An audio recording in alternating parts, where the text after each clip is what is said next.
Your season starts now.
everybody. I'm Larry Ridley.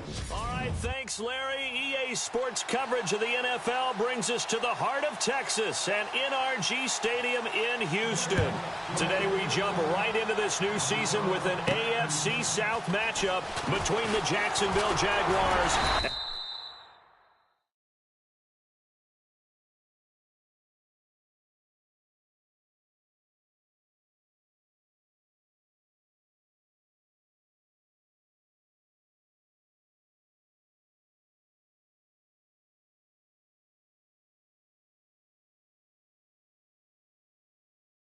and the Houston Texans.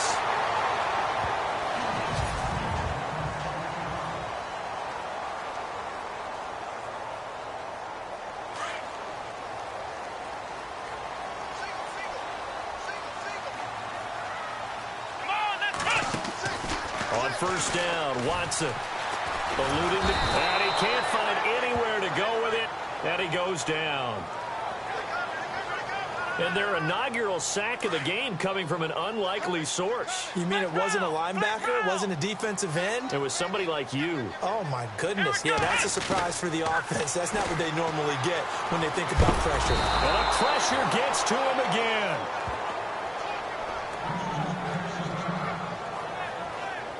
And now following that sack, looks like we've got an injured man down there on the field. Boy, not what you want to see in quarter one of the new year. We'll be back. So certainly not what they were hoping for, especially on the road. Their starter forced to the locker room. And all eyes now on the backup quarterback is Hill Duck under center. Back to throw, Savage. He's going to leave this for his running back. It's complete. And they'll bring him down here up at about the 22-yard line. Call it a 1-yard gain on the play, and it'll be fourth down.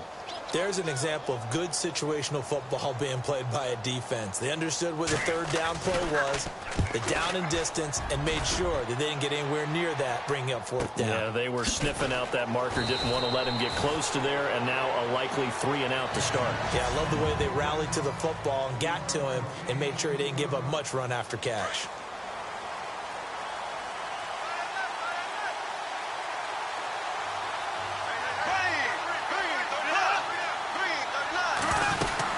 Here it is, the first NFL carry for Leonard Fournette. And he'll take this up near the 35, maybe the 34. He'll get a nice chunk there on the first down run, and it's 2nd and 4. And Leonard Fournette impressing there with that run. It's hard to believe that no Jacksonville Jaguar has broken 1,000 yards since Maurice Jones-Drew in 2011. I think Leonard Fournette could be that guy.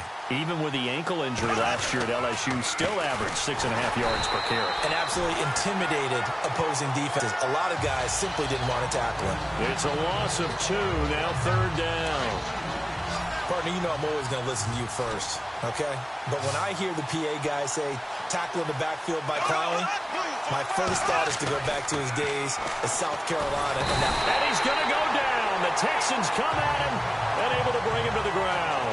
J.J. Watt with a big-time sack on third down. And it'll be a loss of 7.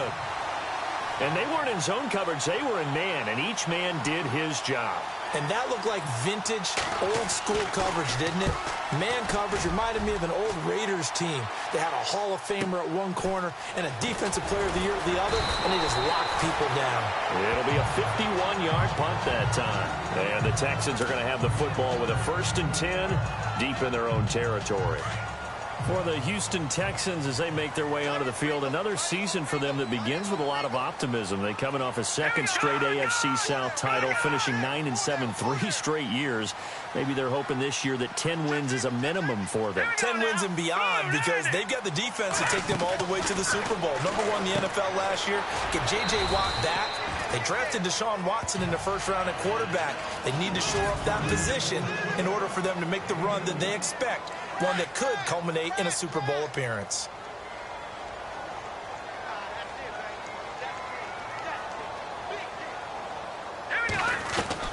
To throw on 2nd down is Savage. Going deep this time for Miller. Now a clash of bodies here, and it's intercepted. Picked up by Jalen Ramsey. And his guys are going to get the football at the 23-yard line.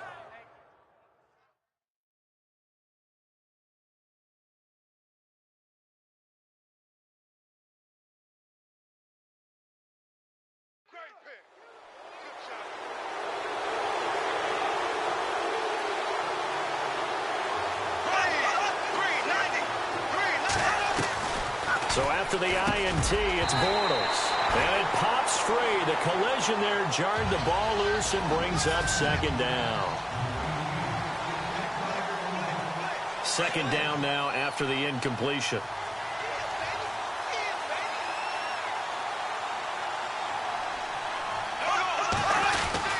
Bortles on the give to Fournette. And he's into the clear. Touchdown, Jaguars. A great play there with his first career touchdown in his first career game. And the Jags have taken the early lead. Immediate dividends from their #1 pick, Charles. They expect, obviously, big things from him. And he's already starting to deliver. But here's the question I've got for you. Who gets the first football? Because, you know, when you score your first touchdown in the NFL, they give you the ball, right? Right. Who's going to get it? Does it go to mom, grandma, wife, girlfriend? Where does it go? High school coach? Who gets it? Why isn't he putting that in his own trophy case? Well, that would be a little bit selfish now, wouldn't it? What about all the people that helped him get there? Well, what are you going to do, cut it up in 30 pieces? Good point. He gets to keep it.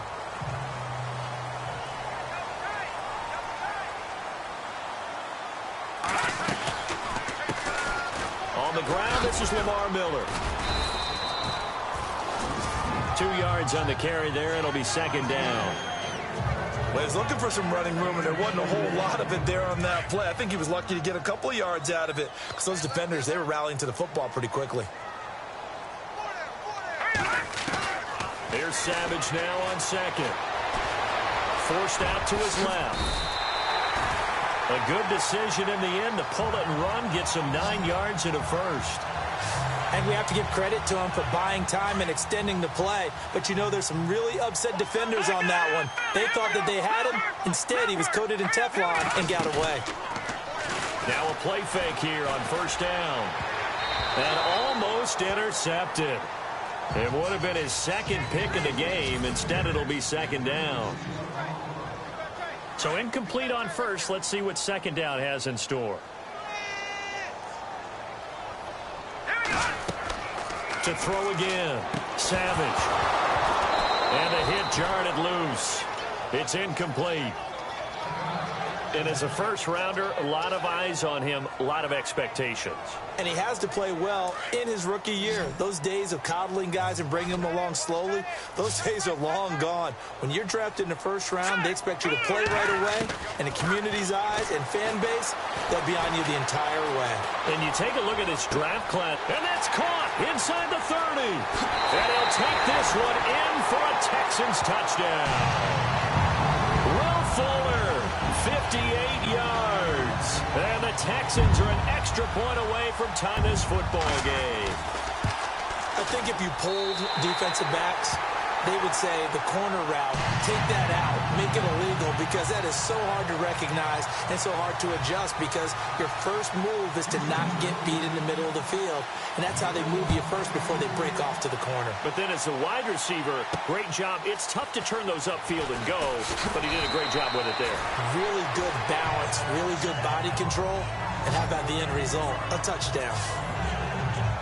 The Jags getting ready to set up shop on offense. And, Charles, it's a question with them that I feel like we've asked many times before. Is this the year you think that they turn it around? They entered 2017 having missed the playoffs for a 9th consecutive year. And until Jacksonville answers that question affirmatively with a playoff run and a playoff appearance, we keep asking that question, and rightfully so. Look, they've had excellent drafts over the last 3, 4, 5 seasons, most of that on defense. This year, they tried to hit it on offense to try and help out their young quarterback, Blake Bortles. They went with Leonard Fournette, the big runner out of LSU. Cam Robinson, the offensive tackle out of Alabama. They want to control the ball a little bit more, and they think if they can do that, play better on offense, they can make a run in the AFC South. No gain on the play there, so that doesn't help. Now they're looking up at a 3rd and 9 situation.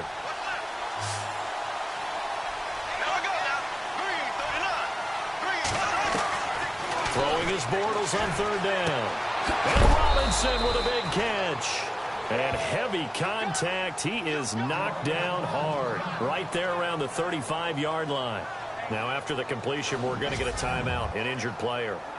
Boy, not what you want to see in Q1 of the new year. We'll be back.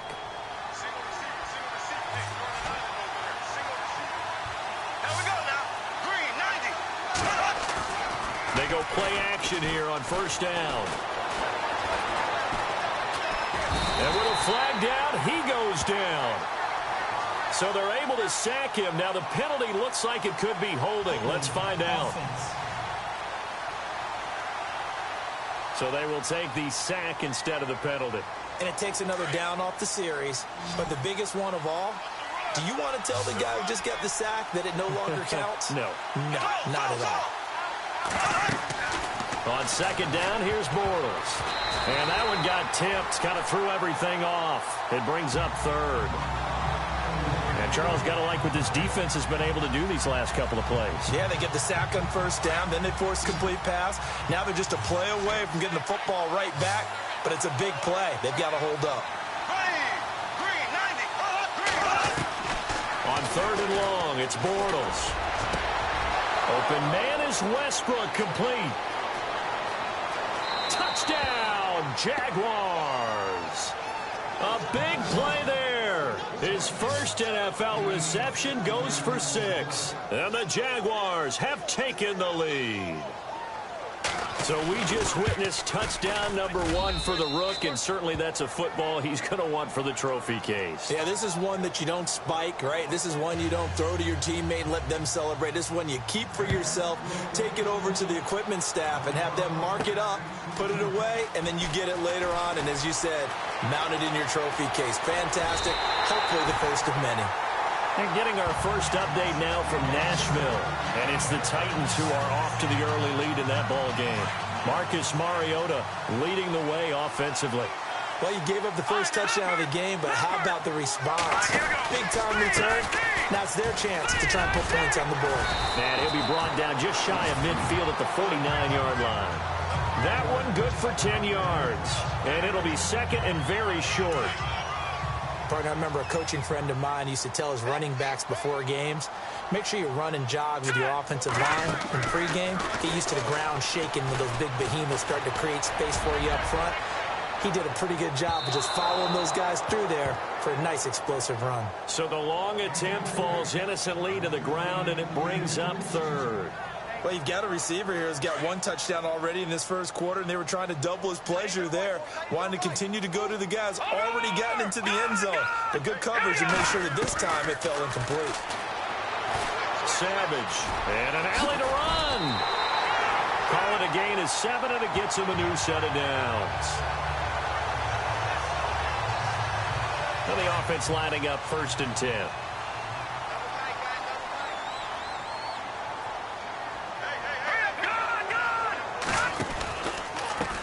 Pistol look, it's Miller. And this one goes nowhere. Losing yardage on the play back at the 46. That's going to go as a loss of 2, and it'll be second down.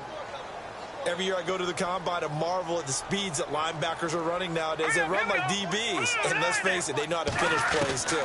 Eyes up, head up, run right through them. It's caught left side by John Brown. And here he'll be brought down a little shy of the 35 at the 36. They'll wind up getting 10 back as that sets them up for third down. When you see zone defense and you know you've got a drag route on as your primary call, you've got to be really careful as a passer about how. With Charles Davis, I'm Brandon Gaudin, and it's Texans football as we get going in quarter number 2. They're up against a 3rd and 2 to start things out. They'll try to run for it with Miller. And he's not even going to get back to the line of scrimmage.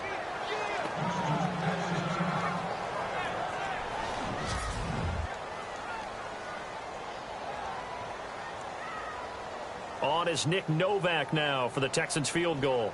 From the right hash, this from 53. And this is good. It was running out of gas there at the end, but he winds up getting just enough on it. And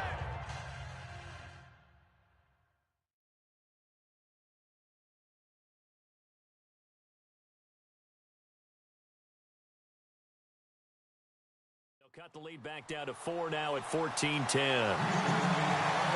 The kickoff unit is out on the field, and they will send this one away.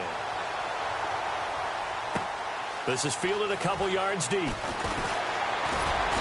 And he'll get it up to about the 26-yard line just across the 25. Reminder that later tonight we'll see the Giants and Cowboys battle in Dallas. Seems like they're always playing in week 1. And then on Monday night, a doubleheader. Adrian Peterson, his first game with the Saints. He's already back in Minnesota to play the Vikings. And then a 10-20 start on the East Coast. It's the first game for the L.A. Chargers traveling to Denver. A nice AFC West matchup. Trying to get it there to D.D. Westbrook. And that'll bring up second down. Well, they're slinging it. And then there's one you got to put a timer on, huh? I mean, that one came in hot. That came in hot, but overthrown out of his reach and incomplete. Now Bortles got a man complete. This is Richard Rodgers. And they're going to get this one all the way out across the 45. And a nice gain of 21 yards. And that's one of his advantages of a passer, is it not? With his height, setting back there in the pocket, firing it over the middle, he can really see everything clearly. It is, and I know that other quarterbacks get it done different ways, all right? You don't have to be his height to make a great play, but what he does is he takes away having to make those slide steps in the pocket to find angles to throw the ball through. He just throws right over the top of it because he can see everything, and sometimes that saves time and gets the ball to a receiver quicker. And he takes this one down all the way near the 30. A good pickup there of 20 yards. I like watching the wide receiver screen because it's a real teamwork play. Because guess what? The guy catching the ball, he'll get all the credit. But how about the people up to block in front of him? Either fellow receivers or offensive linemen. That makes that play a really nice timing play, and sometimes it can break big. And that, not a sight you want to see. Leonard Fournette very slow to get up. Hate to see this.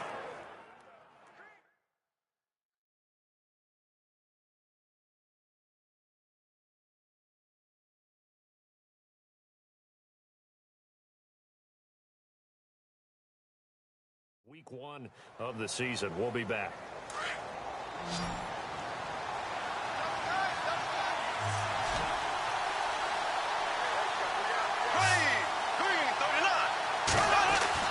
Now Bortles throwing on second down. And he is out of bounds inside the 30. Only 3 yards on the catch. It's third down. When you surrender 24 turnovers in a season, 16 interceptions, 8 fumbles lost, Blake Bortles, you do hire a quarterback guru to try and get you right, don't you? And that's what he did. Going to try to get it to his tight end, Rodgers, and it's intercepted. Picked off at the 21. And this return is going to be halted right around the 28-yard line. And he may want to track down that football because that's interception number 1 on his career. You're saying that's going into the trophy case? I put it there. Yeah, no doubt about it. That's when you ask the equipment guys to make sure they hold it for you after the game. But if you play in the back 7 on defense, that's part of your job, finding ways to take the ball away from the other team. First play of the drive, let's give credit all around. Excellent blocking, but the guy carrying the ball, he was the finisher. A really nice run. And he'll bring it up here to right at the 40-yard line. Looks like the defense in press coverage here.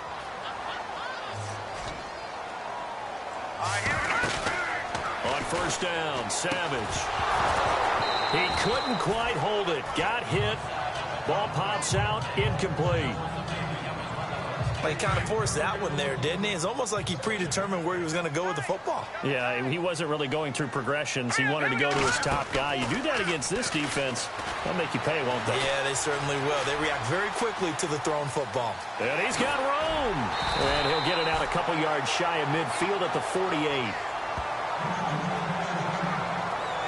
The Texans on third down. They've hit 2 for 4 thus far. Here it's 3rd and 3.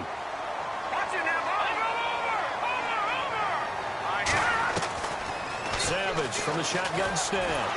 And no escaping this time as he'll go down. They got him for a sack.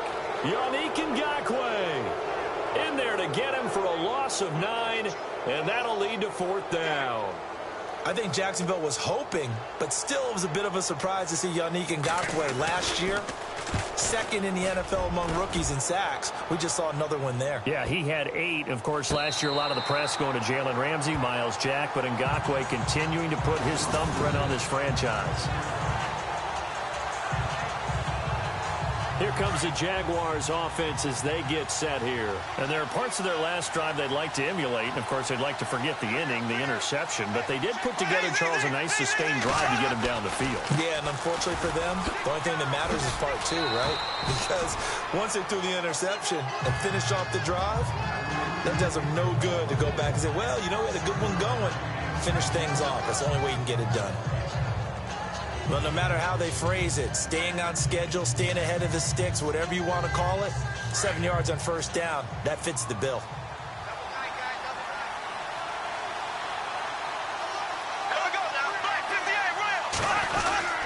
Again, they run. Again, it's Ivory.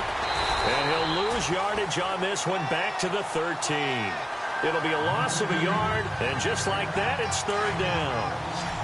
That goes down as a loss against his rushing stats, but really, should he have to absorb that one? He had no chance on that play before they overwhelmed him. Pretty much on top of him before he could take his first step. Bortles going to throw. They go with the screen. It's Yeldon. And a big collision there as he winds up flat on his back right at the 20. It's a 7-yard gain there, and it's good enough to move the chains. Let's give a little credit there. The offensive play caller sensed that the screen pass was available. Whenever you're getting a lot of heavy pressure towards your quarterback. And no escaping this time as he'll go down. They got him for a sack. J.J. Watt in there to get him his second sack now of the afternoon. Now, that was just absolute perfect man coverage. Nowhere for them to go with the football. Led to a sack. That's really difficult to do in today's NFL with all these gazelles running around that you're trying to cover in the secondary. Under 4 to go now as the clock runs and they come up on second down.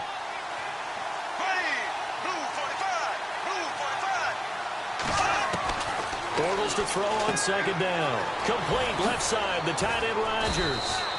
Brings it up just shy of the 25. Showed some of that quickness there on the move. 8 yards on the completion, but now they face third down. Let's not quibble about the gain there on second down. That was a positive play because that was a take-what-you-can-get situation. Got out to the tight end. Now gives them much better opportunity to convert on third down. Here's Bortles to throw. He'll get this over to Westbrook. It's complete. And they're going to get this one all the way out across the 45. A pickup of 24 on the third down conversion.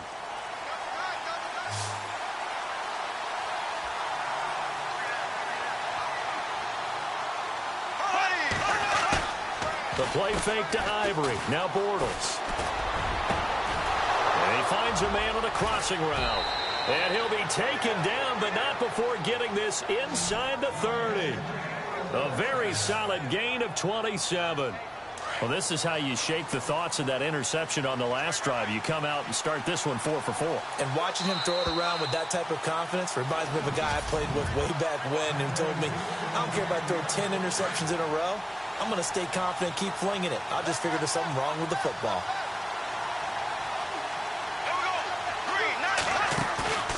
On play action, now Bortles. Lee's got it over the middle. And he'll be a couple yards shy of the red zone here at the 22-yard line. 5 yards on the catch there, brings up second down. Well, if you want to be known as dependable to your quarterback, that's what you have to do. Go into the middle of the field, know the hit is coming, and catch the football. And that's exactly what he just got done. And defensively, a little deflating to be able to lay that hit and not have the ball pop free, right? No doubt about it, because your goal defensively, knock it free so that they say, okay, guess what? We're not going to throw it in there anymore. Now, they'll still continue to be aggressive. Well, clearly one of his advantages as a passer is his height, sit back in the pocket, fired over the middle. That makes things tougher defensively, doesn't it? It really does because you're going. And no escaping this time as he'll go down. They got him for a sack. J.J. Watt getting him once again, his third sack of the afternoon. The amount of sacks that they've absorbed in this game is absolutely extraordinary. Let's just face it. This offensive line, flat out, cannot handle this pass rush. It's been demonstrated time and time again. Over the middle, Rodgers has it. And a stoppage here, a timeout before this third down play takes place. as they get the stoppage with a little over 50 seconds to go in the first half. The Jaguars on third down. They've converted 4 times out of 6. Not bad. This is 3rd and 8. Here we go now. Blue 45. To throw, it's Bortles. And they will score. It's a Jacksonville touchdown. Blake Bortles, already his 2nd touchdown here in this opening weekend. And the Jaguars add 6 to their lead. And that'll give them a 2-score lead here, but I'm looking ahead. They just want to hold it for the final moments here in the second quarter. They don't want to give up anything on the other side. No, not at all, because if they don't, it almost had the feel of an imposing their will score. And right now, they want to make sure they keep that and carry it into the second half. Solid return, pretty good field position. They'll start at the 32-yard line.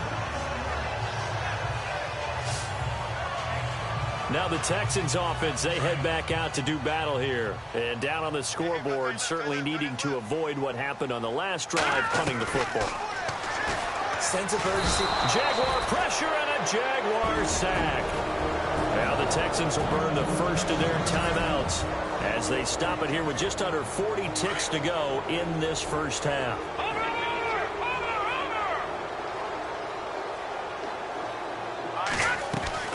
On second down, here's Savage. Flushed out right. And seeing nowhere to throw, he chucks this one away from harm. Incomplete. Now it's 3rd down. Well, one thing that I've liked defensively is that they've shown them a lot of different looks here in the first half. They've come after them. They've sat back. I think that's what you need to do to keep an offense guessing. And they certainly have kept them on their toes. That's why they haven't had much success on the scoreboard. And that one incomplete. Had some position but couldn't hold on, and it brings up 4th down. But one thing's for sure, when you get a big receiver and you trust him downfield, you're going to give him opportunities to go up and get that 50-50 ball. And he is a darn good big receiver. Unfortunately, that time didn't work out. Nice job defensively. He's been a busy man here in this first half as he gets it away. Now a fair catch signaled for and made right about the 43-yard line. Only 29 yards on the punt there. Definitely not his best. And the Jaguars go on offense, 1st down and 10. Getting set to go again, Blake Bortles marches back onto the field with his offense. He's thrown for a touchdown pass, and he's run for one so far. When you're able to watch a guy perform at a high level and do it in multiple ways, arm, legs, he really helps his team in a big way. You've got to think that they feel great about where they are in this ball game, and they feel even better about him leading their team. Now he's hoping to put them into a better spot after this drive. Bortles now on 1st down. Over the middle, complete. It's Lee. Give him 9 there on the 1st down completion. Now a timeout signaled for, and they'll get it with 10 seconds to go before halftime.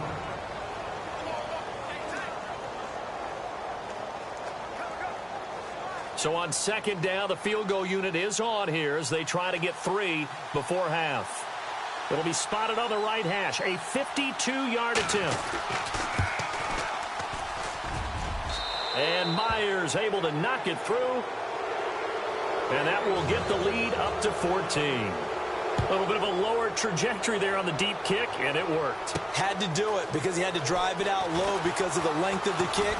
Able to do that, got it above the defense and over the post.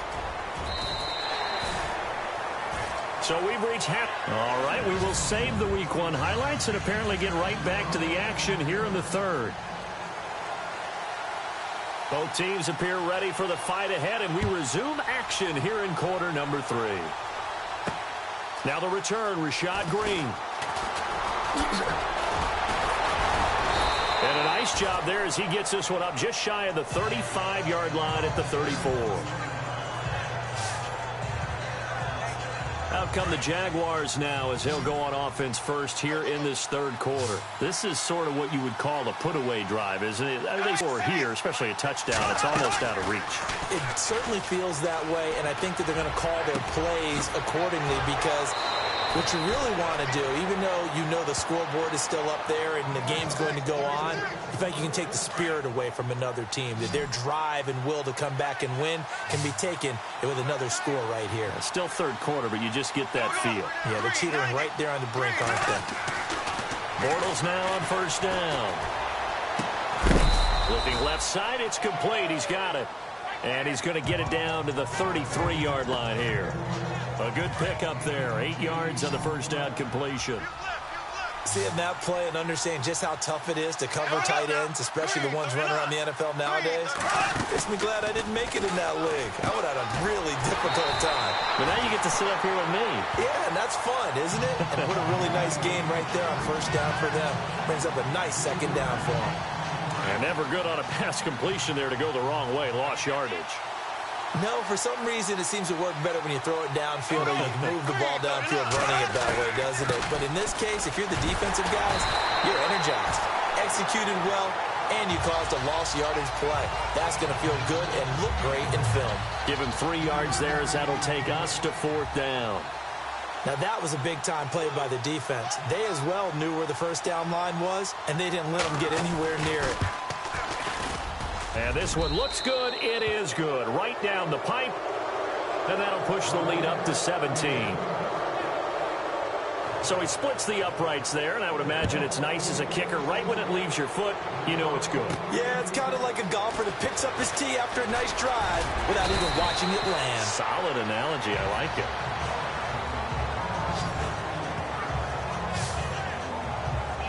Now we take a glance at the offense as they work their way back out for their first possession of the second half. They're down in this game. A chance for the offense, though, to put something on the board, get some momentum here in half two. Try and get things kick-started for them. And you know at the half, they discussed how they were going to get that done. This is where scripting comes into play a lot of the time. How many plays do you script coming out of the second? Most of the time in the first half, you're scripting 12 to 16. I think in the second half, you're really scripting more like 8 to 10. Kind of a starter or an opener, whatever terminology they use. Just something to get you off to a quick start. That's good for a Texan first down, a 12-yard pickup. Absolutely love the run right there. This guy's known for his quickness, but also for his speed, and he's able to get to the second level almost before you blink if you give him any type of blocking. Always talk about slot receivers, and they're usually known as quicker than fast. In this case, we've got a guy who's quick and fast, and he used it to great advantage. 3 yards on the pickup there, and it'll be second down. Not much happening there on first down. I thought there might have been a hole for a split second. Yeah, but it dried up pretty quickly, didn't it? Closed fast. This is the running back, Blue. Absolutely nobody fooled there. He's going nowhere fast as he stopped behind the line of scrimmage. It'll be a loss of 1, and that'll bring up a third down. Well, forget about finding a lane there. He barely had time to look up before he was planted in the backfield. Probably fortunate he's able to hold on to the football. Over the middle here to Brown. And he's got the first before he's brought down at the 39-yard line. And I think he's a guy, if they had let him walk, no one was going to be shouting from the top of a mountain. But he's a good guy. He's a good locker room guy, too. Good locker room and a good player. I mean, he's a valuable starter for them. And if you just want to start over and maybe bring in someone new, the learning curve might be a little bit big. So it's a good job by getting him taken care of, and now they can move forward. Not too many offenses want to turn down long drives, but when you're down what they are, they've got to pay it off with some points. And he can't get rid of it. He's taken down. Sheldon Day able to get in there and take him down for a loss of 3. Brandon, I think you understand the type of afternoon this offensive line is having. It is a long one for them. Long for you to spend it with me.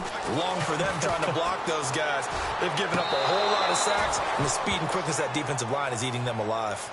Let's face it, if you want to get back into the game, these are the kind of throws you got to hit. He's wide open right there.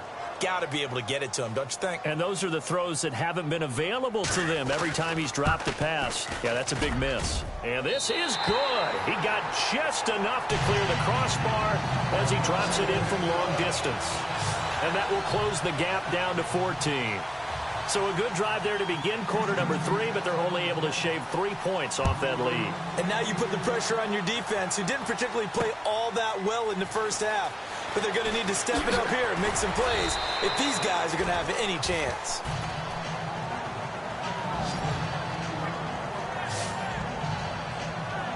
And out now comes Jacksonville as they get ready to go. And they split the uprights last time for 3. They've got the lead. They're not going to place conservative. They're not hoping for another field goal. They're hoping for a touchdown. I'm with you on that one. I like where your head is. I like the way you're thinking because you're exactly right. Trying to sit on a lead and play that way, that doesn't work too well for most teams. Run your offense. Run what you do best. Exactly. Put it all the way down and try to increase your lead in a big way. And the best way to do it, touchdowns. There will always be a place for methodically marching the ball downfield. But when you can pick it up in big chunks and strike like that and have explosive plays, that's often the difference in winning and losing. Those types of plays that can knock a defense off balance, that'll drive a team towards a victory. He was looking for Nick Boyle that time. That'll bring up second down. Well, too much oomph, too much mustard there on that pass. Yeah, really turned it loose, didn't he? Really cut loose with that one. Sharp, strong. Didn't lead to a completion, though. Made it very difficult. And he's going to get this one down near the 45-yard line. He only got a couple on that one, so not a ton of help. They'll have a 3rd and 8 forthcoming. Well, that call makes sense because they've been throwing it well on this drive, and once again, they show passing formation, showing the shotgun, and they ran out of it. That's a nice play by them defensively, though, to hold it to a short game. Under pressure, and he will go down. Sacked back at the 46. Jadeveon Clowney coming in to drop it for a loss of 8, and it'll be 4th down. The amount of sacks that they've absorbed in this game is absolutely extraordinary. Let's just face it. This offensive line, flat out, cannot handle this pass rush. It's been demonstrated time and time again. Elsewhere, NFL scoreboard, 3rd quarter now in Tennessee. You saw the score at the bottom of your screen a moment ago. We got a good one going on there. Derek Carr, a couple of touchdown passes thus far. Savage now, rolling to his right. They find some open field here. They'll wind up getting 9 after tucking it and running, so it'll leave them with 2nd and a yard. Now, that was not a bad scramble there on 1st down. He didn't force it, nor did he throw it away. He was able to take off, and now he made it a very manageable 2nd and short. Here's Savage now on 2nd. Flush to his right. Now he's going to throw deep right side.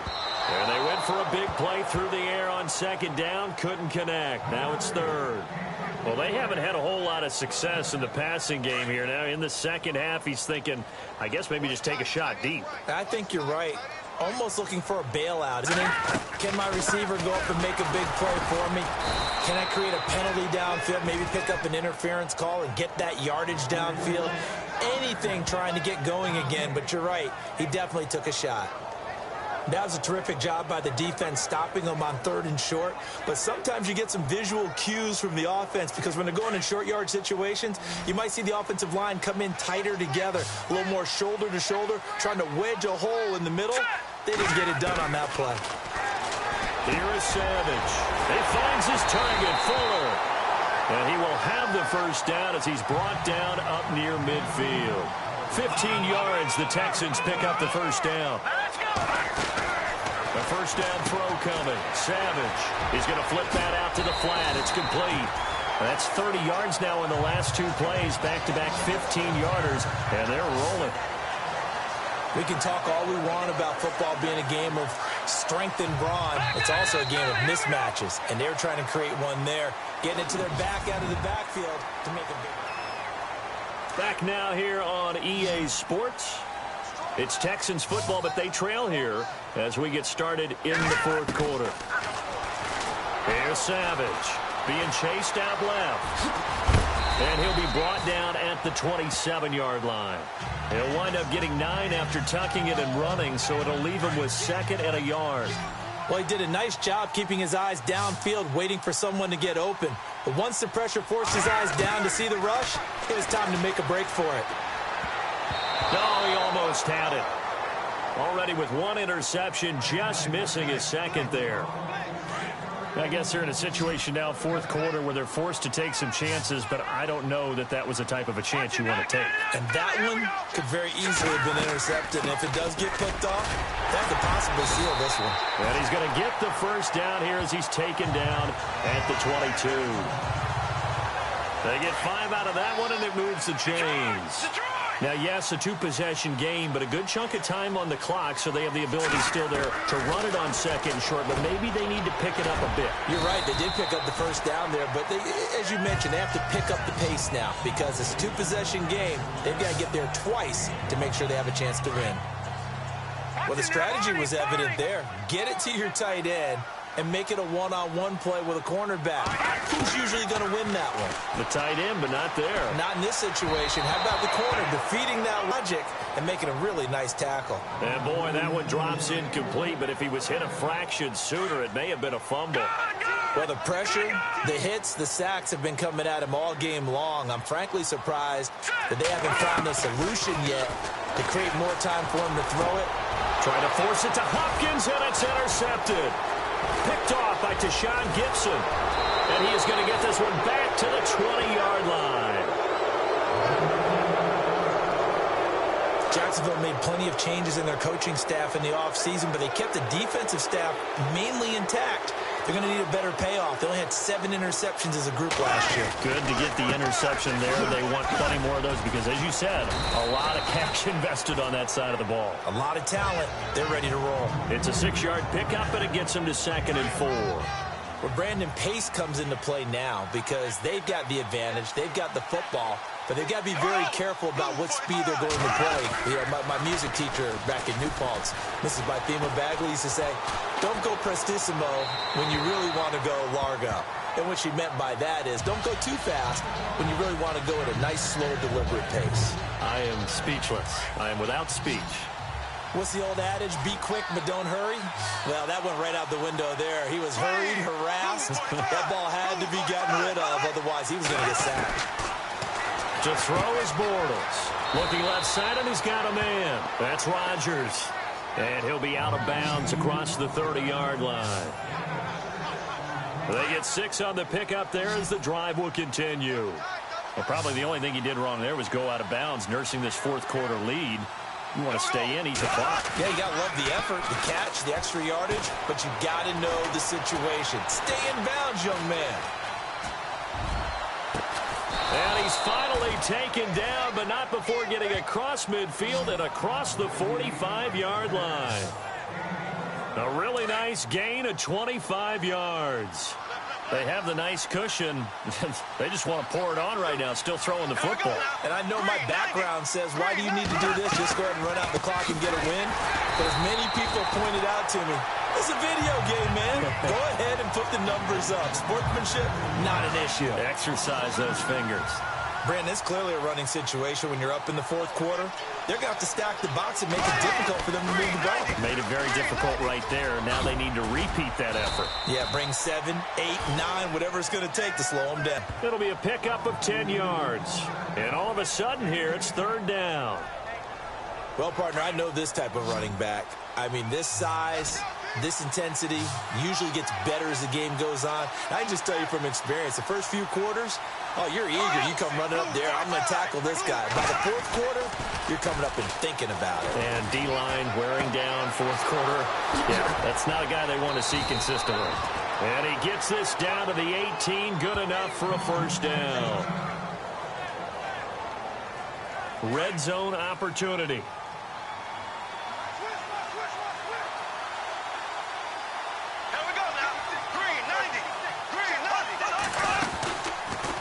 Bortles trying the option to the right.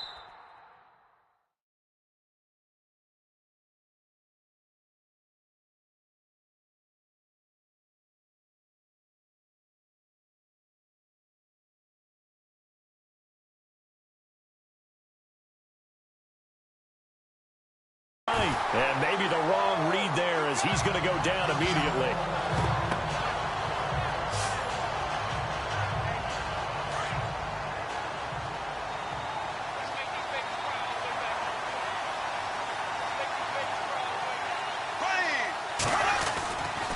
On 2nd down, Ivory.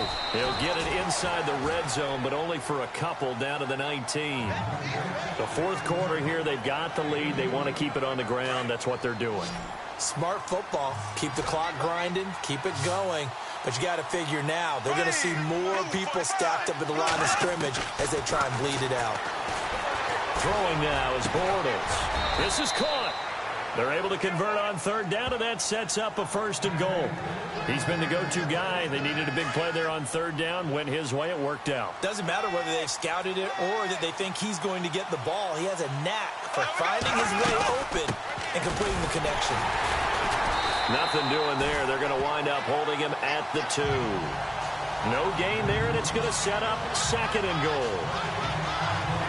This is where coaches have to have spent a lot of time going over situations with their players, because him getting tackled there is not the worst thing in the world. You're going to run more plays, right? Clock's going to go. But his thought process is getting into the end zone. And he'll take this into the end zone. Touchdown, Jacksonville. Blake Bortles with now 3 Week 1 touchdowns. And the Jaguars add on to their lead. What a difference a year makes so far, at least. These guys last place in their division a year ago. They're looking like they're going to move to 1-0 right now. Not really unusual in the NFL, though, is it? Because we always talk about every year, 8-8 is kind of the baseline for everyone, plus or minus. And we've seen many teams go from worst to first. I know it's 1 week, but still, they're starting to think to themselves, we've got a chance this season. Meanwhile, in Nashville, they're on to the 4th quarter now. It's been a bit of a shootout in that one, and the Titans now leading. A win would be their first of the young season. They go back to the air here after the INT on the last drive. And some space here. And he'll be out of bounds up past the 45. 16 yards on that one, and also a Texan 1st down. Partner, as a quarterback, sometimes you just got to know when the clock has gone off in your head, it's time to go. Tuck it and get all you can. Here's Savage on 1st down. Dancing to his left. Nice work to get 7 out of that, and it's 2nd down. And they're going to hurry back to the line now.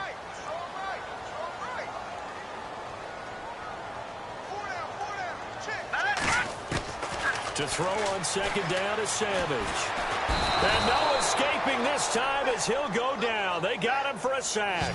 Calais Campbell in there to pick up his 2nd sack now of the afternoon. This has been a tough one for this offensive line. It appears almost like they've been on roller skates this entire game, the way they've been pushed around. 6 sacks given up in this one. Out to his left. And incomplete here on 3rd down.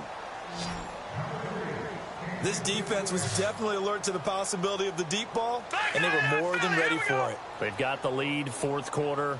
Maybe can expect more passes like that downfield. Let's go. Watch it now, boy. Fourth down, desperation time for Savage. Escaping the press, and he's going to have to eat this one as down he goes. Yannick Ngakoue in there to get him his 2nd sack now of the afternoon. Being just short of midfield, they decide to take a crack at it on 4th down. They don't come through. Sometimes it's just showing confidence in your defense. You know that they're good, and they'll take care of you. A lot of coaches during the week will announce to their team, we're going to be aggressive, guys. We're going to go for it. Hey, defense, you got me? A little bit of a challenge to them to see if they'll pick up the rest of the team. We'll see how they respond now. So it's Jaguar football here as we welcome you back.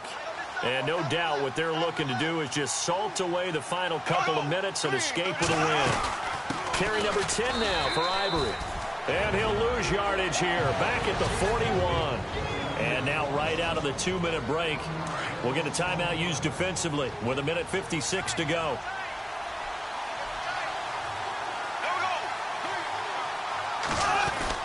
On 3rd down, Yeldon. And this one's going to go the wrong way. Losing yardage back at the 42.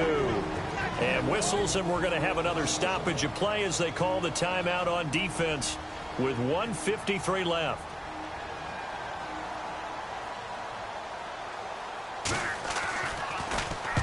Nortman on to kick as he sends it away. And no return here. Where will they spot it?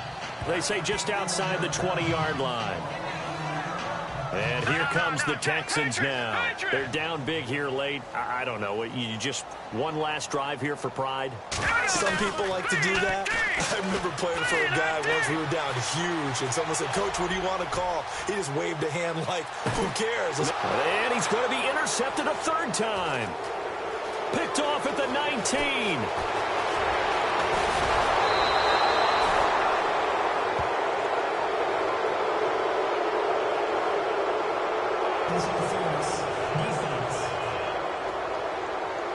This home crowd, they're happy with that call. I like the way you said happy there, right? The so-called good guys didn't get a call. They feel like it's been that way all afternoon. You feeling their pain? They finally got one. Yes, they did. A swing pass caught. A good pickup there at 22. Now they got to get to the line quickly.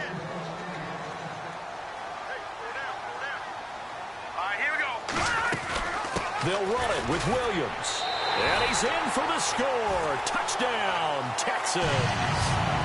D'Angelo Williams taking it in from 2 yards out. And the Texans cut into that lead. And that touchdown puts us in a position to have a discussion, doesn't it? Now it'll be a 2-score game after the conversion. Yeah, I mean, there's no doubt with a 2-score game they're going to have to onside kick it. We'll just see if they've got a miracle up their sleeve. And you wonder what onside kicks they're going to use and in what sequence if they hope to have a chance to win this game. This is fielded a couple yards deep. And a pretty good return here. He'll be stopped just shy of the 25 at the 24-yard line. And out now comes Jacksonville as they get ready to go. Certainly want to avoid what they had to do last possession. That was punt the football because this game's starting to tighten up. In a basketball sense, you think about taking a little bit of the air out of the ball, right? Maybe milk some clock, limit the possessions. In this case, they might want to do the same thing but control the game offensively. Put together some first downs, put together a drive, and keep it away from them.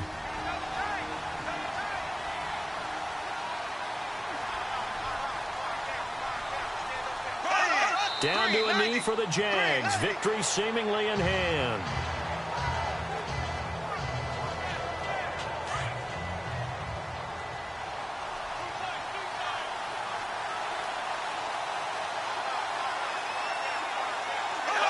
They go down to a knee, and the new campaign off to a good start. It's a win here in Week 1.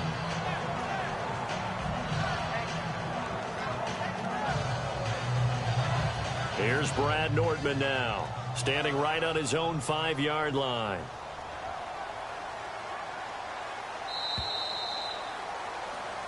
And partner, this first week, this first game that we get to call together, so special every year, Week 1. You had the flyover, the big American flag out there before the game, all the hoopla, just having football back, so special. It is an opening day, opening game. There's just nothing like it because you really build to a crescendo. But the best part for us is that crescendo lasts for a while. Opening game here, an entire season. We get into the playoffs, to the Super Bowl. I was really excited. I could barely sleep last night. I can't imagine being a player. So for the Jags, not much to complain about here. They come in and steal a victory in a tough place to play on a Sunday night. And they will head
everybody. I'm Larry Ridley. Welcome to... From the banks of the Ohio River, there's a look at Paul Brown Stadium here in Cincinnati, Ohio. Tonight, we're on to week 2 in the NFL season as we've got a good one here between the Houston Texans and the Cincinnati Bengals. 2 one-loss teams set to lace it up. This ought to be fun, and we're underway on EA Sports. And he's up across the 25 and down at the 28-yard line.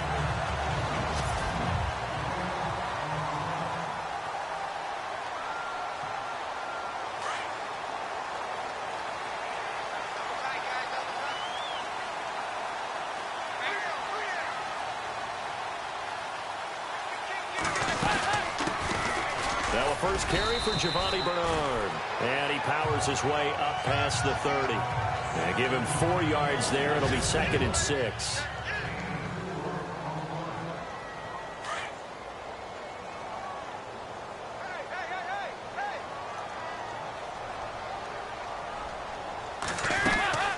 They'll run again with Bernard. And an alley to run. Found a little room there as he's up to about the 37. It's a 6-yard run, leaves him with about a foot or so here still to go to hit the marker with 3rd down coming up. Frustrating for a defense, energizing for an offense. Finding a way to create that type of yardage in your running game, that'll make the guys carrying the ball very, very happy.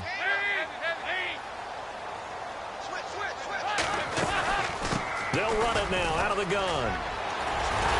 And he's got the 1st down yardage before he's brought down at the 42.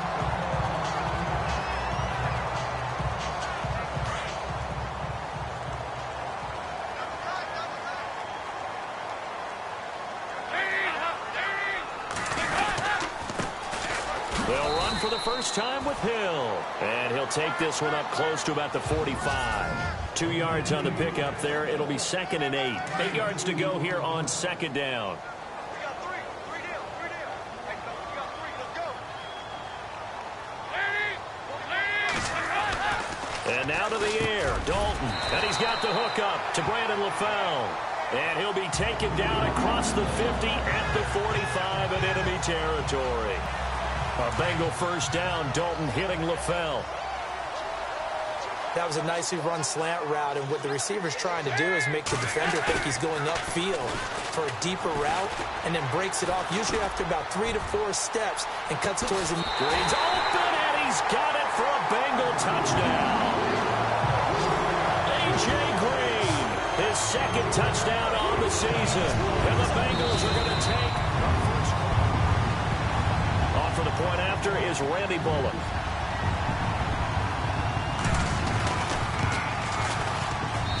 And he's got it to make it 7-0 Bengals.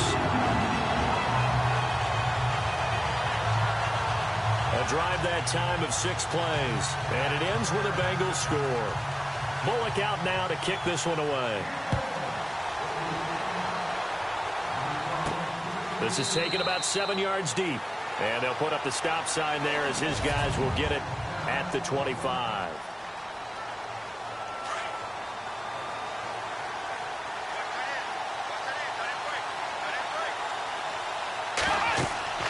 Watson on 1st down. Setting up the screen for Miller.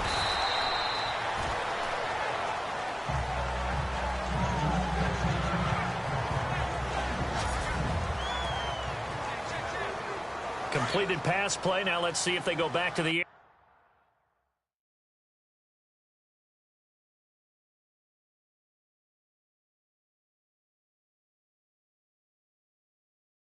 Or to the ground.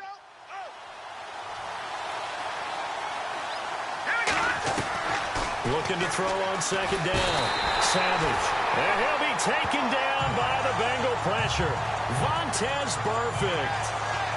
Not dropping into coverage. He comes on the blitz and takes him down for a loss of 9. A few issues here on the offensive line. Apparently, he got sacked 5 times last week. They got to him here in the 1st quarter. And I would think that running the ball would be paramount here because it's a different team they're facing, but they watch the film as well. So they'll take many of those same principles and try and apply them in this game to see if they fixed what was wrong with them in the last game. Savage now to throw. And he's got the completion to Hopkins. Good gains there back-to-back for Houston in the passing game and another first down. They go play action here on first down. Eluding the pressure right side, caught Fedorowicz. And he's taken down, but not before he gets this into enemy territory across the 40. Chewing up big yardage. Another nice gain there. This one goes for 20. Now a play fake here on first down. Flushed out right. And he gets it down to the 32. He'll get 5 out of the scramble. It's second down.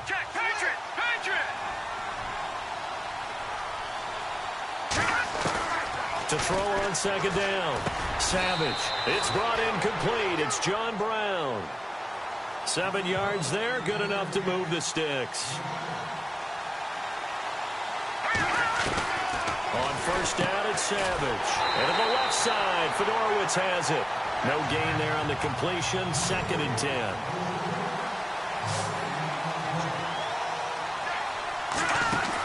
A play fake to Miller. Now Savage. Sliding out of the pocket.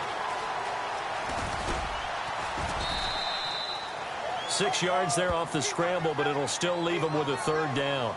Okay, he's not going to get the first down, but this is still a nice job of buying some time and then running to get to the sideline and get out of bounds and avoid the big hit. From the gun on third, Savage. And he finds his man Griffin. And he gets the first down yardage before he's brought down just outside the 10 at the 11. Long drive. The defense just cannot seem to catch a break and get off the field.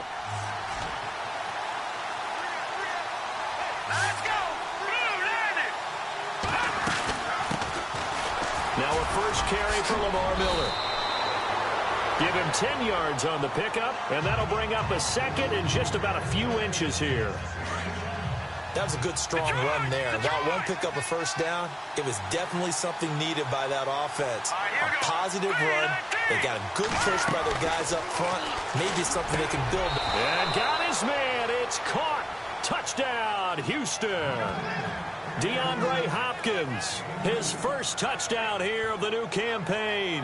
And the Texans are an extra point away from tying this football game. Well, that's about as quick of a passing touchdown as you'll ever see right there. Everyone has a section in their playbook called the quick game. That was the super quick game. Out of the hands of the thrower, bam, right to the receiver, successfully for a touchdown. How in-depth is that quick game part of the playbook? It's pretty in-depth because people want the ball in the hands of the quarterback into the playmaker's hands downfield as fast as possible. There are a lot of plays, a lot of options involved with that. Cincinnati now ready to take the field. And they had to wait a long time to get the football back. Probably not what you were hoping for when you got an offense that's humming. Agreed. What you were looking for is the defense get the ball back pretty quickly, right? Hoping for a 3 and out. So that didn't happen. You can't yell at your D for that. They've got to take care of their own business and reestablish themselves now that they're back on the field. He'll wind up losing a yard on the play, and it'll be 2nd and 11.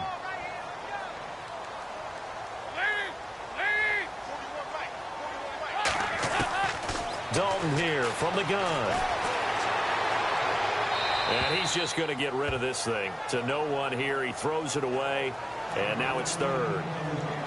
And on third down, a nickel formation here defensively.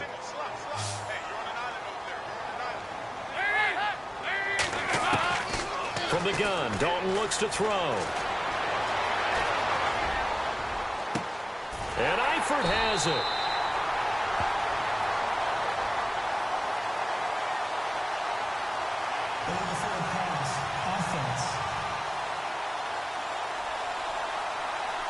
That's a good chunk of yardage. It's going to be canceled out. And we always talk about hidden yardage in a game. That's going to count as that because now it doesn't go on the books, but now they have to make that up again, don't they? He punted 4 times in the loss last week as he gets this one away here. With it is Brown. Well, he wasn't too far from breaking that. Officially, give him 15. And the Texans will take over with a 1st and 10.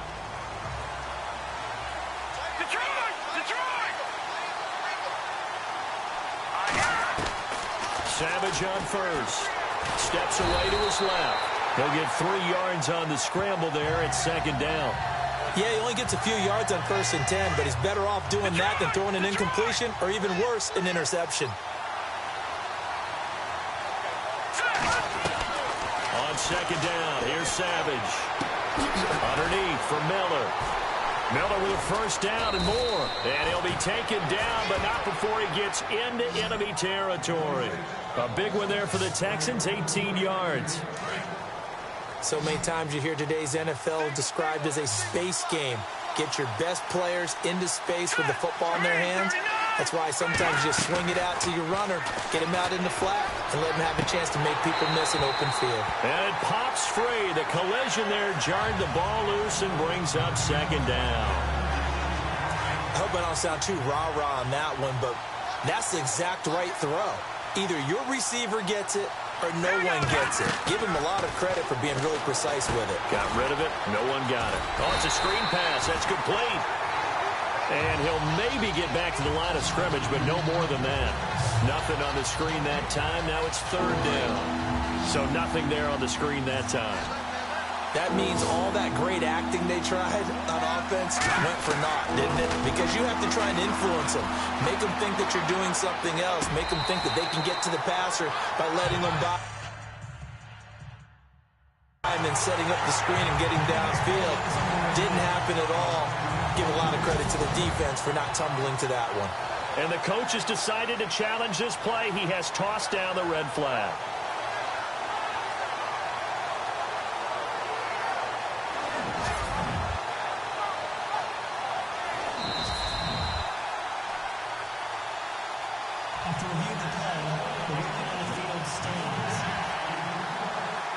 This offense converted once already in this 1st quarter. They're going to try it again here on 4th down.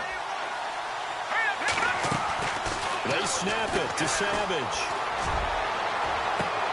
And that is going to be incomplete. The Texans tried it, but they come up empty here on 4th. And the Bengals will get the football back. And he'll have a tough time living that one down. It's one thing, Charles, to drop a pass. It's quite another to drop it on 4th down. And so many teams work on that in terms of locking in on those key downs. You know, you and I have both been to practices where we've seen, hey, 3rd down situation, big 3rd down alert, lock in here, 4th down play, make sure you're focused just a little bit extra. It didn't pay off in that situation. Dalton now to pass. Brought in here by Tyler Eifert. And he gets this inside the 35-yard line. The numbers for Eifert in that game last week.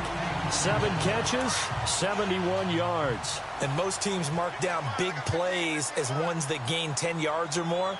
He certainly has playability, and we just saw it on display. Andy Dalton, and he'll be taken down as that will take us to the end of the 1st quarter of play. Alongside Charles Davis, Brandon Gaudin, and it's the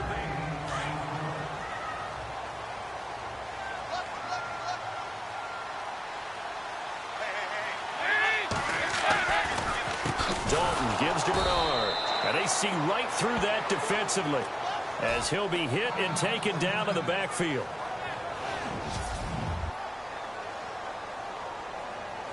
The 22 is the line to gain here on 3rd down.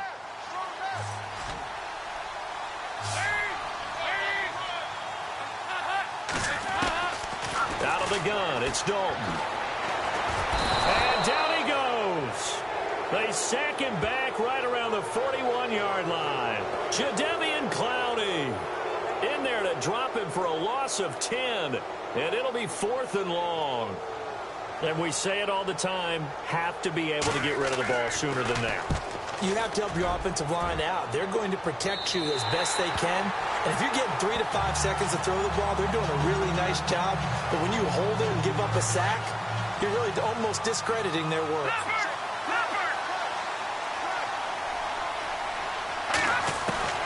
On 1st down, Savage. Hopkins on the grab over the middle. And he'll be about a full yard shy of the 20 at the 19-yard line. Give him 9 there on the 1st down completion. Here's Savage now on 2nd. Big hold of the 30. And this will complete to Will Fuller. And he's brought down, getting this one up to about the 35.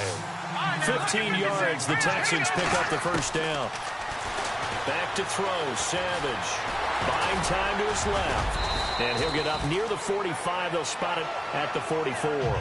He'll wind up getting 9 after tucking it and running, so it'll leave him with 2nd and a yard.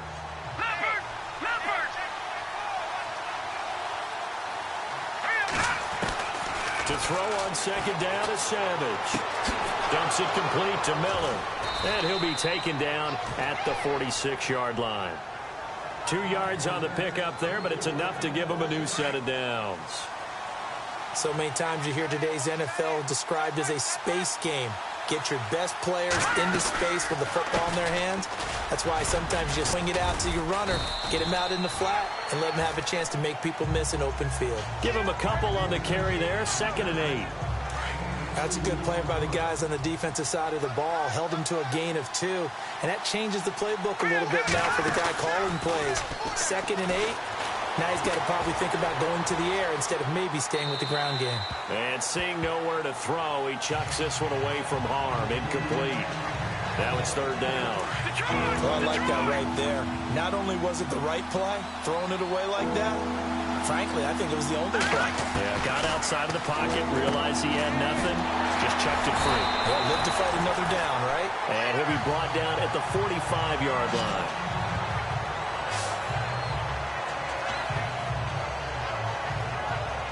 The offense going to stay out there. They've converted once, failed once. What can they do here on 4th down? They'll run. It's Miller. And he will not even make it back to the line of scrimmage. Lamar Miller stops short of the sticks. And the Bengals will get the football back. Well, it was too far for a field goal try. You don't really gain a whole lot out of a punt, so I don't think you have much of a problem with that, do you? No, not at all. I think it's the right play, the exact right play, because even if you want to play defense and pin them deep, you know how hard it is for a punter to knock one dead inside the 10-yard line. That's not necessarily easily done. So I think going for it there was the right call. See if they stay on the ground for 2nd down.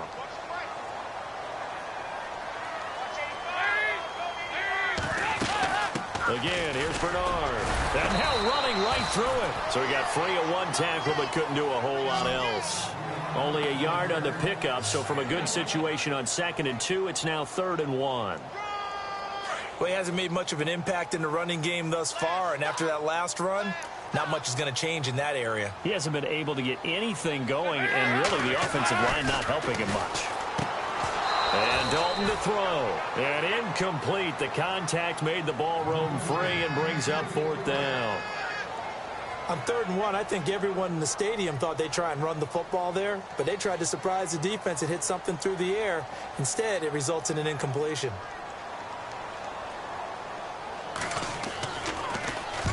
Punting now is Huber as he sends it away. No returning this one. It sails out of bounds, and they'll spot it right at 20. Out comes the Houston offense as they get set to take over here. They had a great drive going last time. They were moving the ball, and then all of a sudden it just stalled out. So we'll see what they can do here, Charles. And it's always easy to second guess when you don't get it on a 4th down try. But they had to like the feeling that they had going on offense. They want to continue to see if they can capture that again on this drive and maybe get in the same position. Yeah, and that's, I mean, like I said, they were moving the field. Offense doesn't have confidence. No, I agree with you totally on that one. If anything, they may have gained more confidence. Okay, they stopped us once. That's all right. Let's keep moving it. Make them do it again. Give him 3 on the run there. Now they're looking at a 3rd and about 5.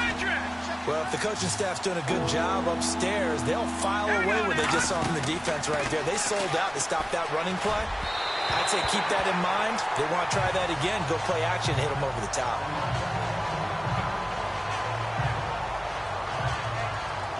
Here now, Shane Leckler, 41-year-old punter, to kick it away as he's on to punt for the first time tonight. And he gets this away, and look at this. This is a good one. And that one hits at the 7, but bounds into the end zone, and that'll be a touchback. Cincinnati now ready to take the field. And right now these guys, they're shuffling a little bit, maybe doubting, because 3 straight drives have ended with them punting the football away. Yeah, so you start pointing fingers at each other a little bit, asking a lot of questions. What are you seeing? What are you getting? Maybe trying to narrow down your playbook a little bit and maybe get simpler rather than more complex in order to try and fashion together a drive. A defense loves to hang their hat on that, don't they? You get a guy that catches the ball, but you stop him for no gain. Without a doubt, because they're also used to trying to catch people after the catch, and they miss. And that turns into what? A huge play. We've seen it so many times. In this case, though, catch was made, put down right on the spot. No gain on that one as it brings up a 3rd and 10. And as a defensive end, getting off the ball quickly, swarming to the football, making a tackle, that's what we saw right there. Yeah, and that's what their job is. And really, a lot of the time, they have to throttle back a little bit in the run game because you know those defensive ends, they're like in a sprinter stance. They're just headed straight for the quarterback. That was good recognition on that play to hold them to no gain. They didn't get the first down, but I have to say I do like the call. I like what they were trying to do. Try and hit your receiver on the run and see if he can pick it up, keep it on his feet, get a little rack yardage. Yeah, but a nice job defensively to get to him and keep him short of the first. And this will be down by a member of the kicking team just outside of the 30-yard line. And now out comes Houston. And on the last go-around, they really couldn't get anything going. They had to punt from deep inside their own territory, which means you're going to lose the field position battle as a general rule. What they're looking for now is a little more consistency, move the ball at least a few times on offense, get a couple of first downs, and hopefully flip the field. Yeah, just something to build off of. That's what they're looking for here. 15 yards, the Texans pick up the first down. We always talk about having to read defenses and how complicated that is. Well, this was an excellent read. Read the pressure and got rid of the football before it even got to him for a nice game. And when they're blitzing like that, running back usually a good spot to go with a football? Without a doubt, because he's right in your sight line or he's near you. So you're able to just get it to him easily. And once he gets in space, that's usually a good matchup for him. Caught left side, Hopkins. And he's able to get this one down to the 40-yard line. That's good for a Texan first down, a 12-yard pickup.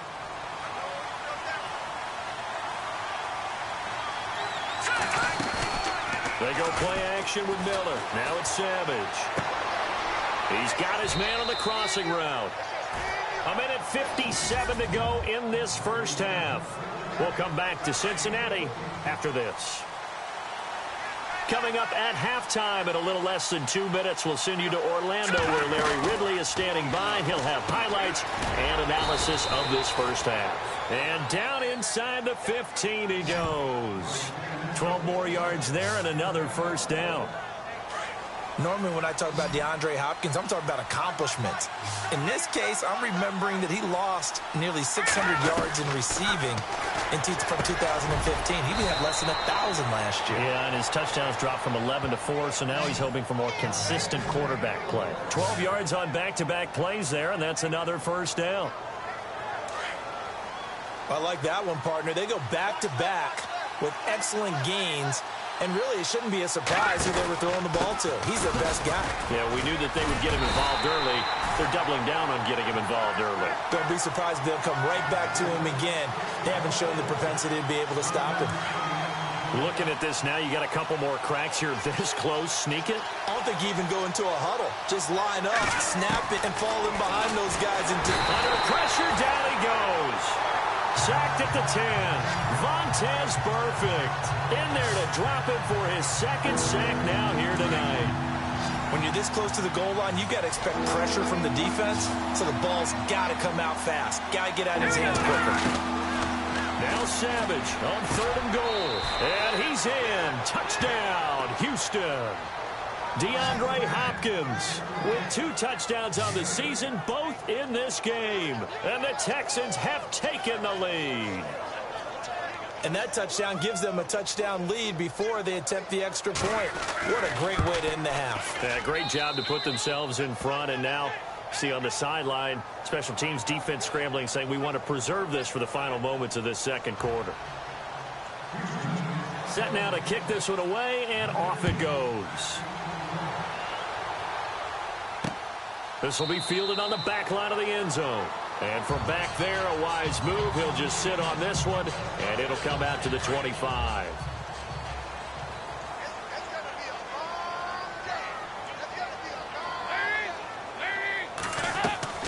Dalton, 1st and 10. And they'll take him down at the 31-yard line.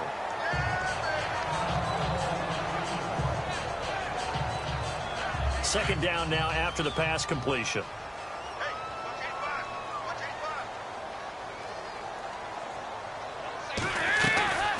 They'll run it now out of the gun.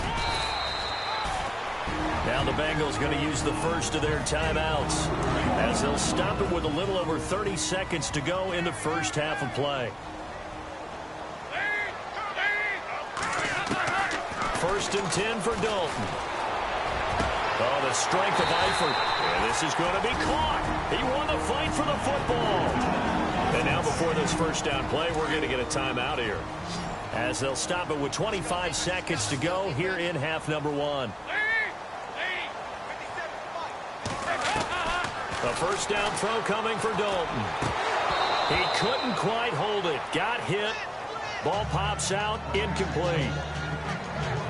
It's a lot of contact going on there, and in the end, unable to keep two hands on the football and bring it into his body. Everything looked pretty good until the finish. Passing again. Dalton on 2nd and 10. Under pressure, and the Texans able to get there for the sack. And now maybe they want some extra time to talk about this 3rd and long play, as we'll get a timeout, as the clock will stop with 18 seconds to go in the first half. 3rd and long. What will Dalton dial up? Going for the deep, and he fires one that's intercepted.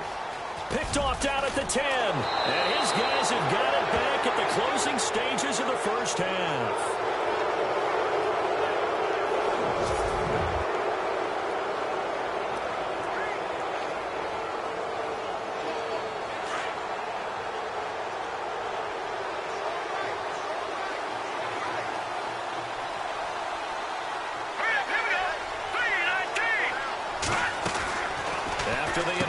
Here's Savage. Man open left side is Brown. And he'll be brought down right at the 30 here.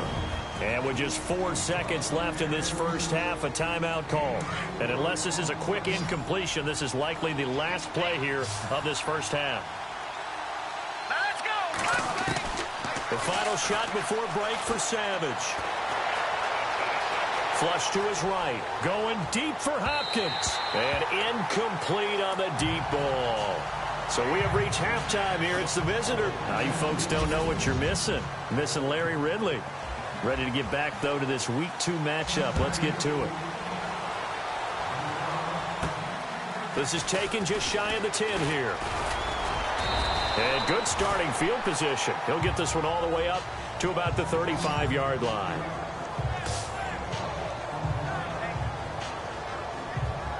And the Texans set to come onto the field. They have the lead now. They'll be looking for some separation here as we begin the third quarter. I like the way you term that, because now I think they go a little bit deeper into their playbook. They like what they did in the first half. That worked okay. But in order to get the separation that you just talked about, change things up a little bit. Change your tendencies. Try and hit them a little bit more with some things they didn't see in the first half. We'll see if they do just that. And it is true. You can draft the fastest. You can draft the most athletic guys.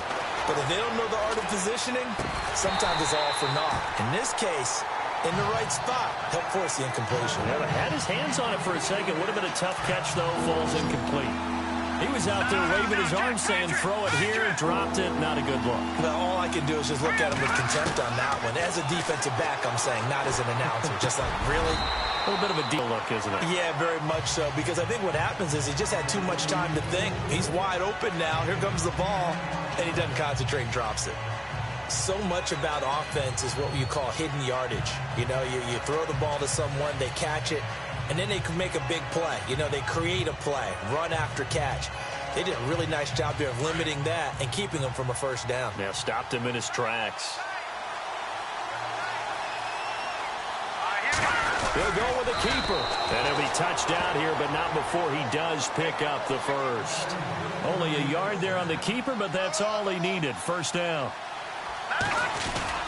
After the run, Savage going to throw now. And this is incomplete.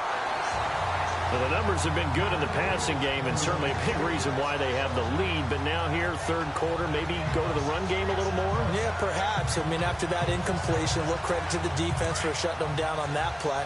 Maybe you try and run the football a little bit more in this spot. But they have to feel good about how they've been throwing it overall. On second down, here's Miller. And he'll fight his way forward to about the 48-yard line. Just a couple there on the second down run. Now they're staring at a 3rd and 8 situation. Sometimes with the running game, you've just got to stick with it. Look, it's the third quarter, no time to panic. But that also doesn't mean you just do it the same way you've been doing it the entire ball game. Maybe change up some blocking assignments or run a few different plays, but stay with the overall essence of the running game. Escaping the pressure right. And the third down pass falls incomplete. Everything looked right on that play except the conclusion. He dropped it. An in route, going into a little bit of traffic. Maybe in the back of his mind, he was wondering where the hit was going to come from.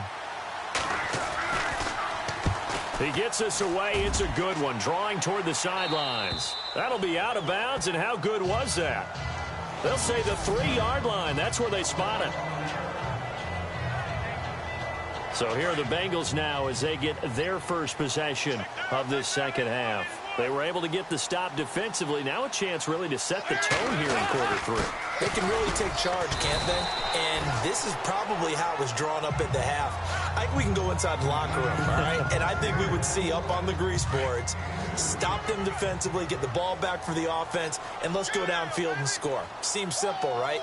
The last part, we have to find out that's going to happen. But the first part worked to perfection. Did exactly what they wanted, and now their offense has to pay it off. See if they can get the latter 50%. So this will be accepted as it moves the offense backwards. Offense looking to avoid a 3rd and long. It's 2nd and 10.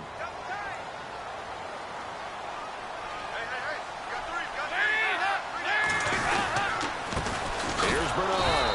And they'll hit him for a loss as he's back to his 2-yard line.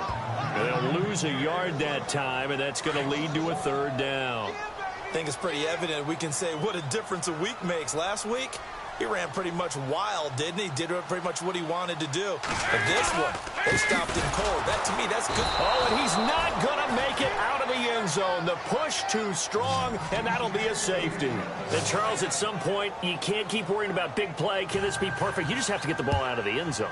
And in the offensive huddle, that was discussed when they called the play. Just get out of the end zone. But you know what's interesting? A lot of the times in the defensive huddle, they actually call a set and then say at the end of it, get a safety. So it's preached, it's coached, it's thought about. Looking to jam the receivers at the line here. Press coverage look defensively.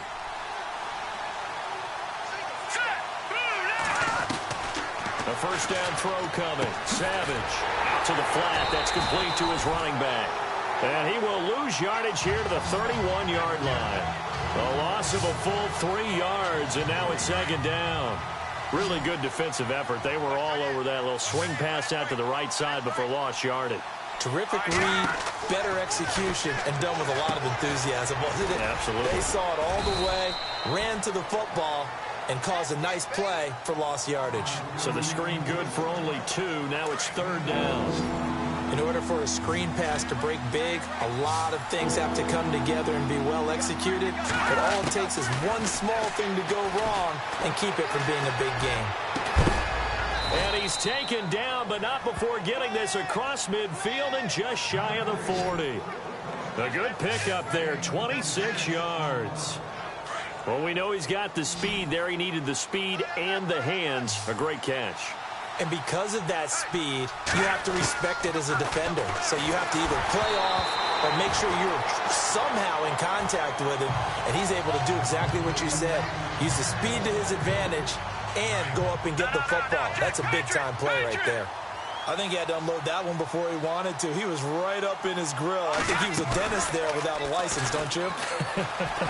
Just not enough time for the play to develop. Just lucky it wasn't a fumble, really. So the long attempt falls innocently to the ground, and it brings up 3rd.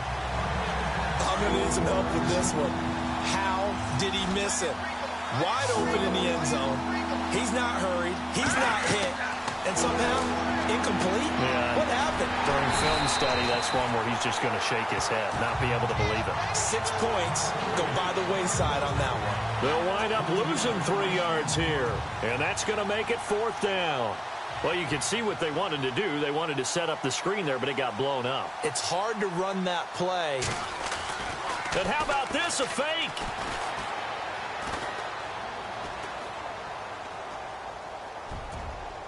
And this is incomplete. A huge gamble, and it does not pay off. They fake the punt. It doesn't work out. Anytime a fake doesn't work, we usually focus our attention on the guys that were unsuccessful. But how about the defensive guys? They have to plan all week. They have to prepare all week. Special teams, it looked like they were educated for that one. Educated on their toes and getting a big stop. 2 yards on the carry there. It'll be 2nd down. I'd say they've got to find a way to get him going. He's such a big part of their offense. I wonder if they might throw it a little and come back to the run. Anything, because you're right. He's pretty much been completely neutralized. Here's Dalton. That's complete. Bernard. And he takes this one down all the way near the 30. 23 yards on the play. I know most of the time when the ball's in the air, you're thinking wide receiver, tight end, but running backs, they can be a big part of any passing offense nowadays. Now a carry for Bernard. He winds up getting only a couple there, down to the 29. Well, they're hoping that the second half is better for him than the first half. They've got to find a way to get him going. He's a big part of their offense.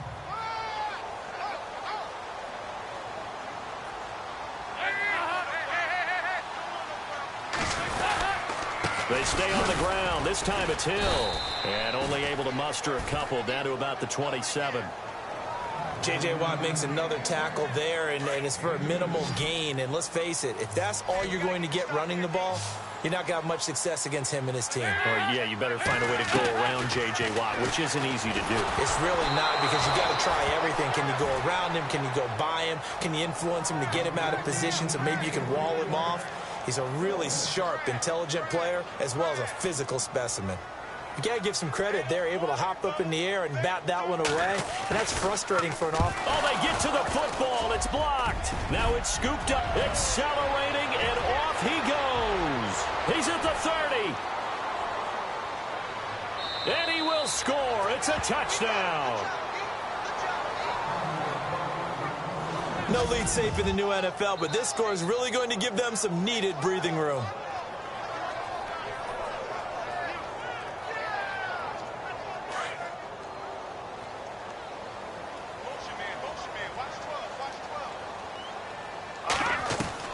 Out of the gun, Savage. And he's got it. So the try for 2 successful. And that bumps their lead up even further. So they go with a pass, and it works there on the 2-point try. Charles, just in general, what are your thoughts passing versus running on 2-point conversion? Situational? It is situational, and you have to know your team. What is your strength? Because so many people think you have to throw the ball in a 2-point conversion, but the stats will tell you that running it is about as proficient. So know your team and go to your strength.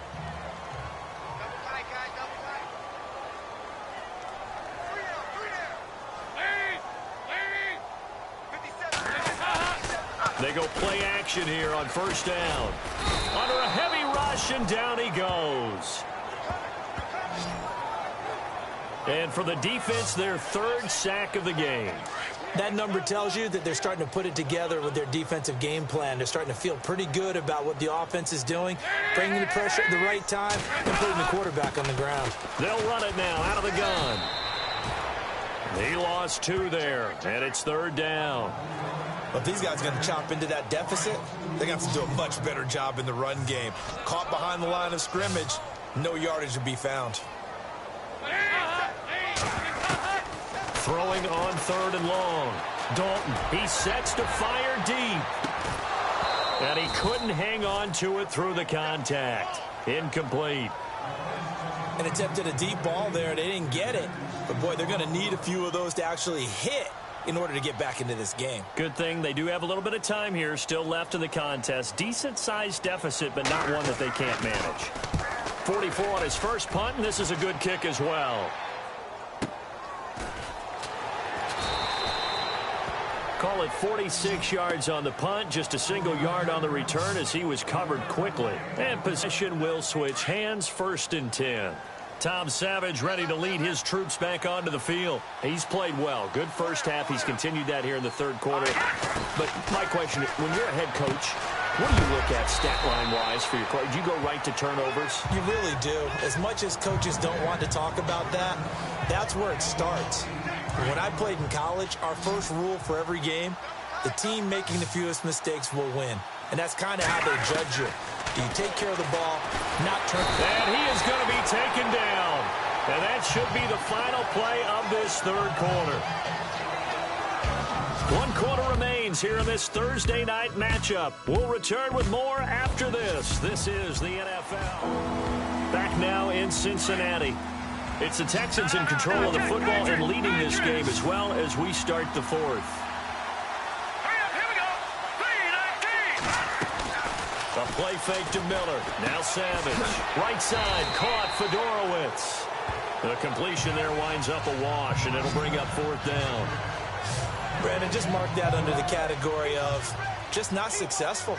Trying to throw the ball, just didn't work on that one. Completed it. No yardage. He gets this one away, and boy, it's another boomer. Fielded just inside the 20. They'll call it a punt of 44 yards. The return was for 7. And the Bengals will take over here 1st and 10.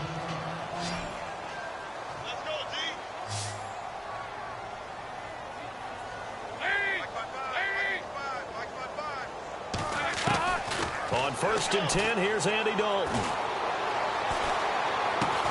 And this one will go to the 28-yard line.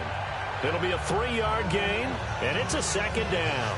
You got the big lead defensively, willing to give them that underneath stuff, right? And this is why you work on your tackling. Tackle them after the catch, inbounds, keep the clock running. Just go ahead and bleed the game out that way. They'll run it now out of the gun. And he'll take this up near the 35, maybe the 34. That's going to be a 6-yard gain. It leaves him with 3rd down and just a yard to go. And there's a run to be happy with. Good, solid yardage. You'll take that anytime you hand the ball to him back. Despite only needing 1, Dalton to throw. And that's complete to Croft. And he will have 1st down yardage as he's brought down at the 41. Call it a gain of 7, and it gets him a new set of downs. Many different ways to create space, but on that play, he did it with that big, wide body of his. Didn't get a whole lot of yardage on the play, but it did what it was supposed to. Pick up a 1st down. And he'll be taken down across the 50 at the 45 in enemy territory. They'll get 14 on that one. Good for a Bengal 1st down. You cannot write these guys off just yet, not with a quarterback like that under center. You mean it actually crossed your mind with him running the team that you could actually maybe write this game off? Not yet. Not a chance. Not with him. We've seen it too many times. And he's going to get this one down near the 45-yard line. Just a yard on the pickup there, and it'll bring up a 2nd and 9. You know that old expression, it's not my night? It hasn't been his so far. I don't know if the legs are a little bit heavy. Sometimes having to hang out all day and play doesn't exactly play to your advantage, but it's been a tough go for him. Yeah, every time he looks up, somebody's there defensively. That was the same case on that play. Another wayward pass. You know, things started out poorly in this game, and to be frank, they just really haven't gotten much better. And all that does is embolden a secondary. They feel good about what's going on, and they just play better and better. And that's complete to LaFell. And a big hit there as he runs into a brick wall right around the 31. Pushing a foul, roughing the passer, defense. Now they stopped him shy of the marker, thought they were bringing up 4th down, and then that penalty. Let's face it, they thought they had bent, but could absorb that, right? Instead, they broke as a result of their own penalty. Dalton operating in the red zone now. And it pops free. The collision there jarred the ball loose and brings up 2nd down. Those throwing windows get a lot tighter near the end zone, don't they? And here's the thing. You already probably have 3 points in your hip pocket. You force a throw here and give up an interception, you come away with nothing. Especially tough in the middle third of the field where he threw that one. Complete to the right side. It's Eifert. And he's got this inside the 10 to the 9 before he's out of bounds. The reception good for 7. It's third down. Not a big window to throw. Coverage wasn't too bad there. Yeah, they had him under wraps pretty well, but somehow able to muscle his way open and catch the ball. They look throw on third with Dalton. He's got it. And he won't have the touchdown, but he will have the first down as he's tackled at the 2. They're able to convert on third down to that.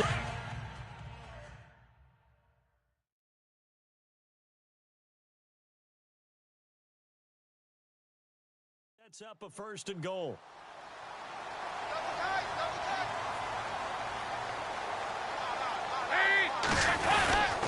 They'll run it with Hill. And this will result in him losing yardage back to the 3. It's a loss of a yard there, and now second down. And yet again, this run game just continues to be completely shut off. Completely stymied. I mean, they're trying to get some consistency, trying to find places to roam. They just haven't been there throughout this game. Now Dalton. Rush coming, and he's taken down. The amount of sacks that they've absorbed in this game is absolutely extraordinary. Let's just face it. This offensive line, flat out, cannot handle this pass rush. It's been demonstrated time and time again. Dalton on third and goal. Oh, the pressure too great, and he goes down once more. Paul Kruger. He's the one to get him this time, and back-to-back sacks are going to bring up a fourth down. And it appears to me that someone's defensive coordinator is jockeying for a raise. A sack on second and goal, a sack on third and goal, now brings up a decision on fourth down. Their already slim hopes are going to ride on this one. They'll go on fourth down. So it looks like somebody may have forgotten the snap count, and a 5-yard penalty ensues. False start, offense. And that'll set them back 5.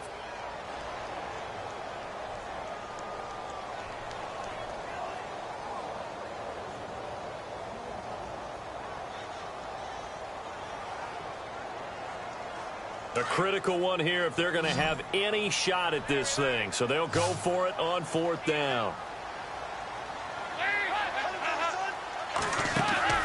As expected, they're going for it to keep the drive alive. And this is going to be incomplete. They had the play call on fourth and goal, but it's dropped in the end zone. And this Texans defense stands tall. So a tough pill to swallow there. A would-be touchdown pass in out of his hands on fourth. Sometimes it just comes down to execution, doesn't it? Because we're always questioning, should they go for it, should they not? Is it the right play call, is it not? In this situation, everything was right except for the finish. You have to catch the ball and convert. Well, how about this aggressive approach? Got the lead, fourth quarter, continuing to throw the football. Are you thinking about Super Bowl 51? Atlanta had the lead against New England, and they ended up giving it up. I was going to say that. And a loose football, and the Bengals have recovered it.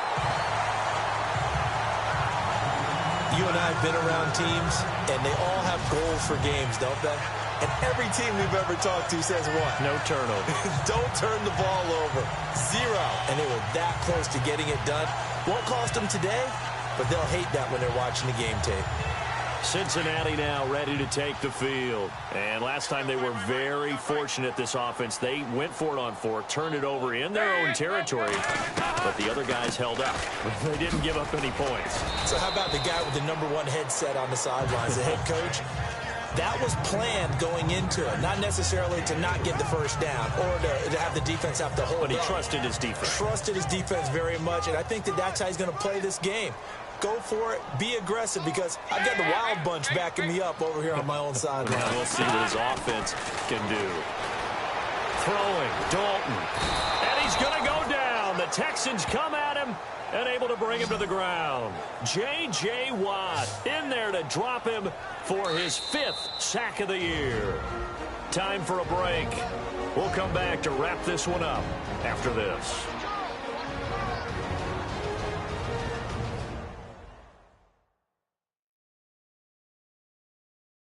So the Bengals in possession of the football here as we get you reset.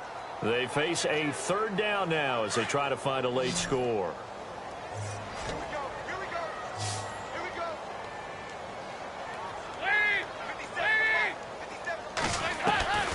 Dalton here from the gun.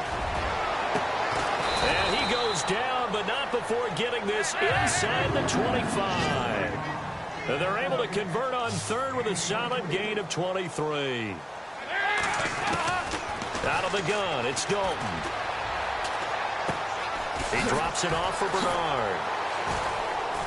And brought down, but not before they get it inside the 10 to the 7. 17 more yards on that one as they keep the drive rolling.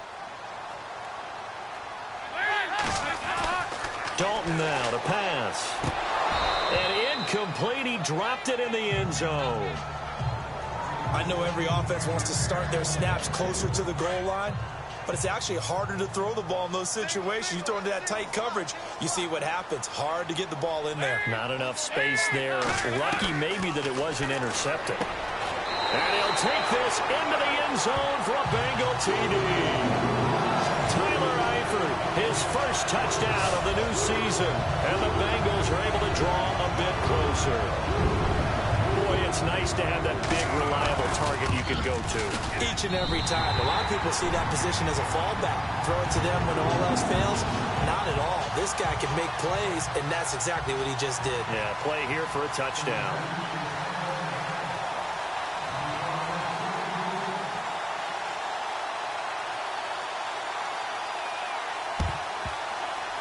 Oh, the Bengals look like they got it back. They did. Bengal football. Well, that certainly makes things more interesting. You get the score, then you get the onside kick. A little uphill battle still, but a start. It's not mission accomplished, but the plan is working. They are in a great spot right now, and the best part, they put the defense right back out on the field after having already scored. Yeah, they've got the momentum here now. And his throw here's incomplete. He was looking for his favorite target, A.J. Green, that time. And it's second down. I know our vantage point might be a little bit better way up here, but that looked like an ill-advised throw to me. I didn't see anything open, and this play just didn't look right from the beginning. It did not. I thought he might get outside and just chuck it away. Dangerous pass, incomplete. And he'll take this one up close to about the 45. Now the Bengals going to use the first of their timeouts as he'll talk it over here before what will be an important third down. All right, here's Dalton. And Eifert has it. And he'll be taken down, but not before getting this inside the 30. A gain of 26 on the third down conversion. So now Dalton. Underneath, this is Bernard. Oh, no, he lost the football. Unfortunately, he's able to recover himself, but the clock's still rolling here. First down now, but that clock rolling. So they need to determine if that knee was down before the ball was coughed up. And they also wanted to make sure that the ball was possessed as they were going through, that the ball wasn't working its way free. After reviewing the play, the ruling on the field is reversed. First down now, but that clock rolling.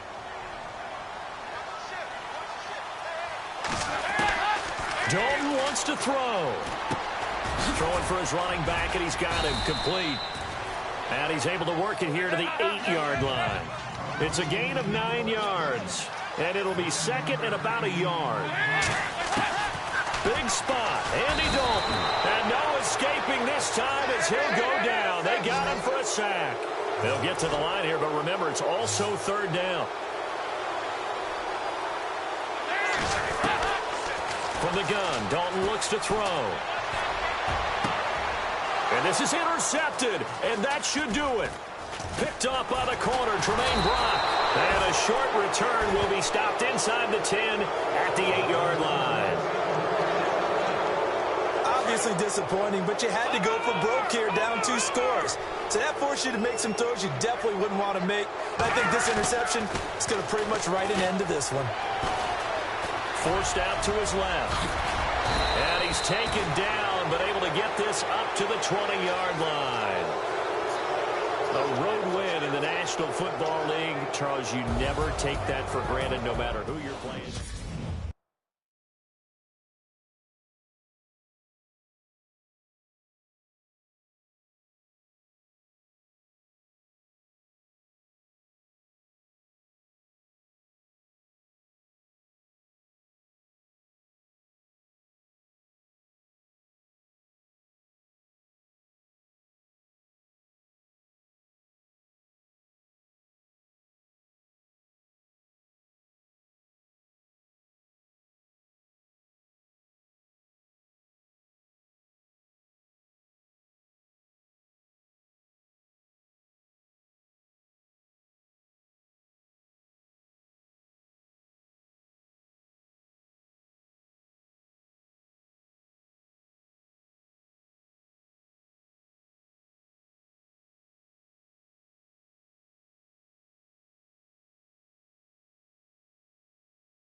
Larry Ridley and Larry, we are about an hour's drive southwest of downtown Boston in the area known as Patriot Place, Gillette Stadium here in Foxborough. Coming up, it's a rematch of last year's hard-hitting AFC divisional round matchup. And a good return. He's across the 35-yard line, right around the 36, between the Houston Texans and the New England Patriots.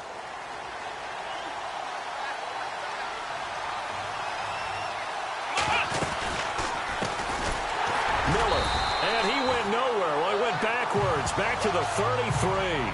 A loss of a full 3 yards, and now it's second down. So a look here at the key inactives, and we got this list before the game down on the field.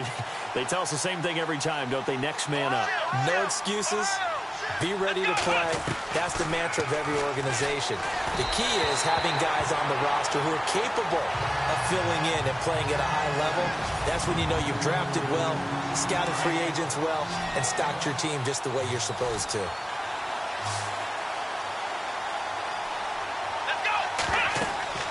Third and long. It's Watson setting up the screen for Miller.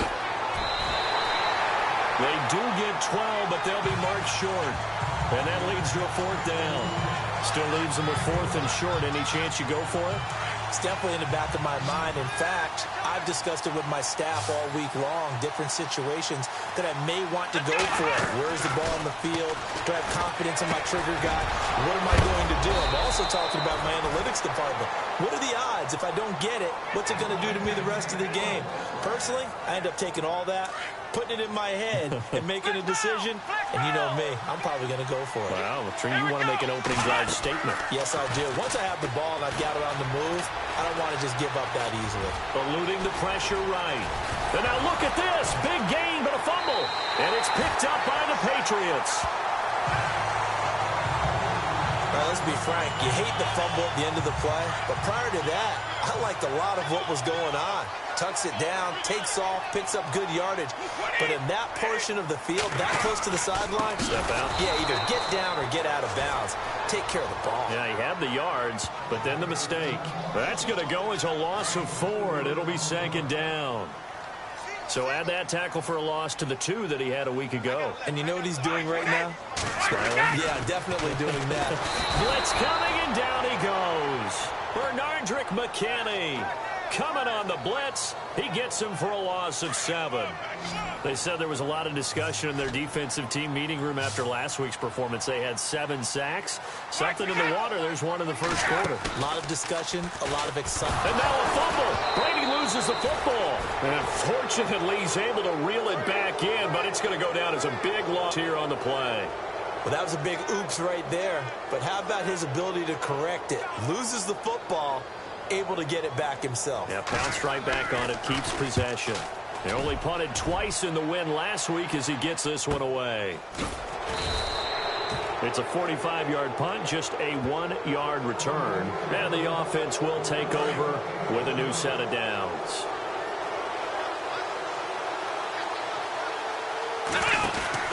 Watson on first down. Man open left side is Brown. And he'll take it down shy of the 45 at the 46. 7 yards to pick up on the pitch and catch.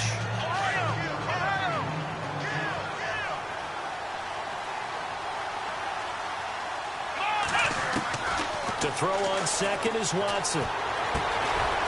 Hopkins on the grab over the middle. Pretty darn good, as you see right there on your screen. I'll echo that. Darn good. 2 touchdowns, right? And the ability to be in sync with each other, right? To understand that he's going to be where the quarterback expects him to be when the ball is thrown. Now a play fake here on first down. And no escaping this time as he'll go down. They got him for a sack. Alan Branch with a great push up front. He picks up the sack and a loss of 8. Well, they go play fake. The problem is nobody was faked out. And when no one's faked out, what's the end result? Quarterback gets hit. And he'll be brought down at the 48-yard line. All that gets him is just a yard, and now it's third down.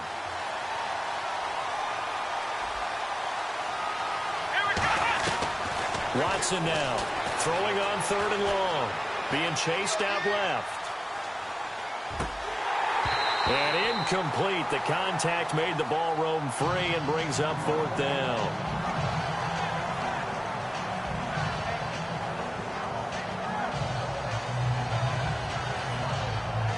On 4th.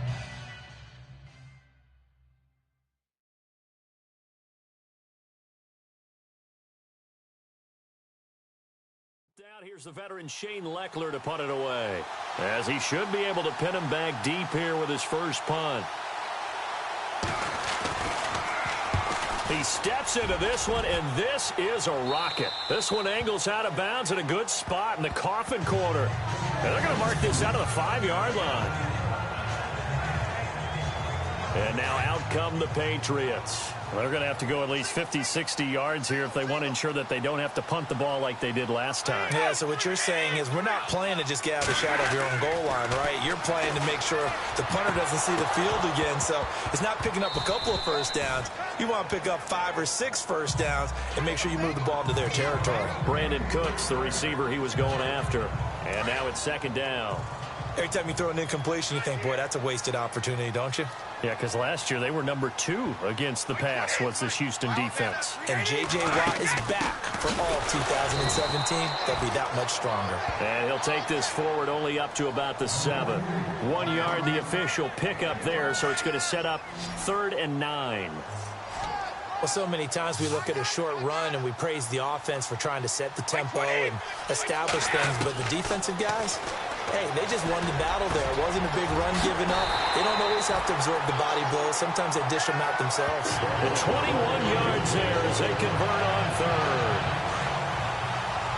The former 7th-round pick, Julian Edelman, just continues to have such a productive career. And has made himself into a receiver. Remember, he was a college quarterback, and not just a productive one, a very good one. At Kent State, right? Yes, a great leader, a guy who could make plays with his feet and his arm. Got to the NFL and had to convert into being a receiver and was drafted that way.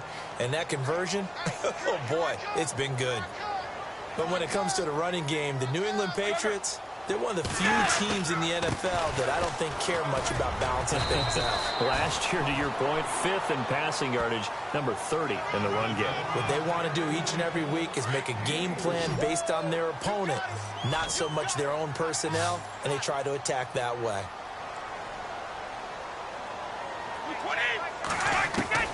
Throwing is Brady on 3rd down. Looking for Gronkowski, and he's got him complete. It's a gain of 20 and picking up the first.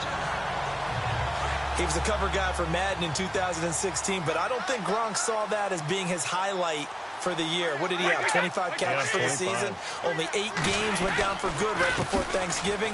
You know he wants to be back with a vengeance in 2017. And he's going to fight his way forward here for a modest gain.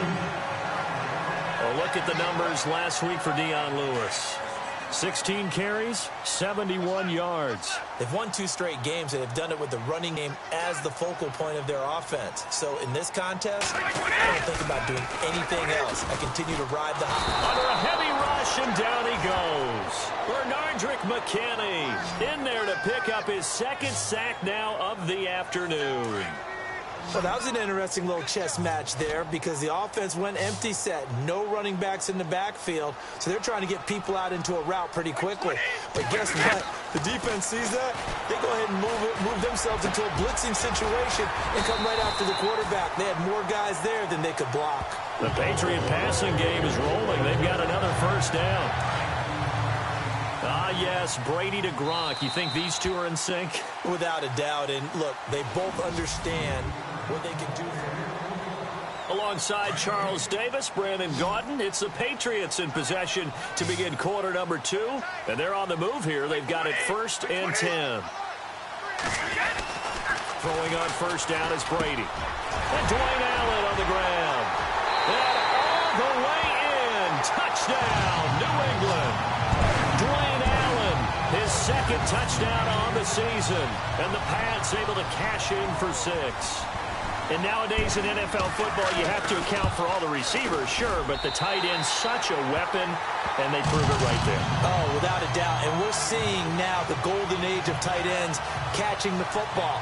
I go back to Kellen Winslow. To me, he was a prototype of what we're seeing today. We're seeing it each and every week now. And that'll carry over the back line of the end zone for a touchback. A reminder coming up in the Sunday night game, matchup you don't see very often, a rematch of Super Bowl 18. The Raiders traveling to Washington. And then tomorrow on Monday night, we'll see the Cowboys heading to the desert to take on the Cardinals. Former NFC East rivals. And down he goes, but he takes it up to the 40. 15 yards, the Texans pick up the first down. Well, that was man coverage. So once he decides to run with the football, there's no one to account for him, and he turns it into a nice gain. They go play action here on first down. He's got Fuller. And he'll be brought down right at the 45-yard line. 5 yards on the catch there, brings up second down.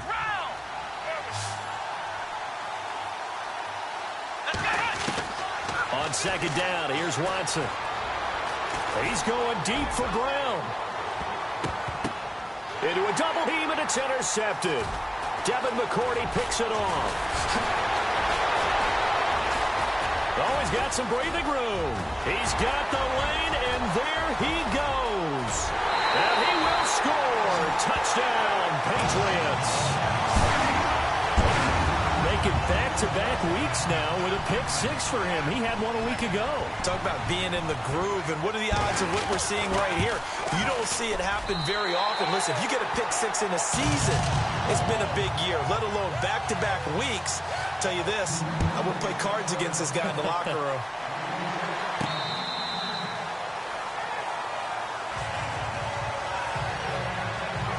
The Texans offense now, they get set to head back on the field here. Already down 2 touchdowns here in the first half. This becomes a pretty important drive, doesn't it? It certainly does, and a lot of the teams script plays. We know that, right? They have a script to start the ball game, and typically those scripts go between 12 and 24, 25 plays.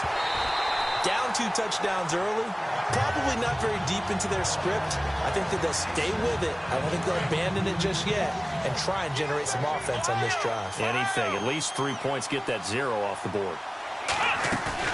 Play action for Miller. Now Watson. Dancing to his left. Throw left side complete. It's Fuller. And they're going to get this one all the way out across the 45. 23 yards on the play. On first and 10, Watson. Flushed out right. And he slings one that's incomplete. I tell you, Brandon, this defense is playing with some confidence. Haven't allowed a point yet. Flying to the football. I'm telling you, it's almost 11 to the ball on every snap. Another nice job there to force an incompletion. Throwing again on second and 10. Watson. He's going to loft one. Deep left. That's caught inside the 20. They give him a gain of 38. A great job pulling that one in from a guy, as we know, who can really blaze. He's got a lot of speed. And that speed can work for him so many different ways. Sometimes he just takes off and goes and just runs past people. Sometimes you get people to back off so far that you can catch everything underneath. But still, at some point in the game, you probably have to make some contested catches, right? Sometimes you have to go up and beat a defender for the football. He has that in his arsenal as well. Showed it right there. Texans coming up on first and goal. Remember, last year they struggled to rush the ball in the end zone. Only 8 touchdowns on the ground. Second fewest in the league. And that's incomplete. No gain there as he kept it himself at second down. And one of the things that makes this play so difficult to defend is that it has so many options to it. And the quarterback has to go through them and fast. Do you hand it off inside? Do you keep it yourself? Do you pitch it to a trailing back? On this play, it's hard to say that he made the right decision because that play was swallowed up for no gain. They'll wind up losing 3. And now it's third down. I don't think there's any doubt that if it's me, I'd be really cautious about continuing to call this play because you got to know. Defenders, if they get a free shot at the QB, they want to take it, and they want to take it big. And they got it there on the option play for a loss. Let's face it, you can run the route tree as many times as you want, get in sync, practice it, do all those things. But once you get to game speed, it doesn't always time up quite that well. That one goes incomplete. And the 11-year veteran bangs it through, and they will get themselves on the board here at 14-3. So give them 3 there. A good drive gets them inside the 5, but they couldn't punch it in. And credit this defense, too. That was the old bend but don't break approach, but it kept the offense out of the end zone.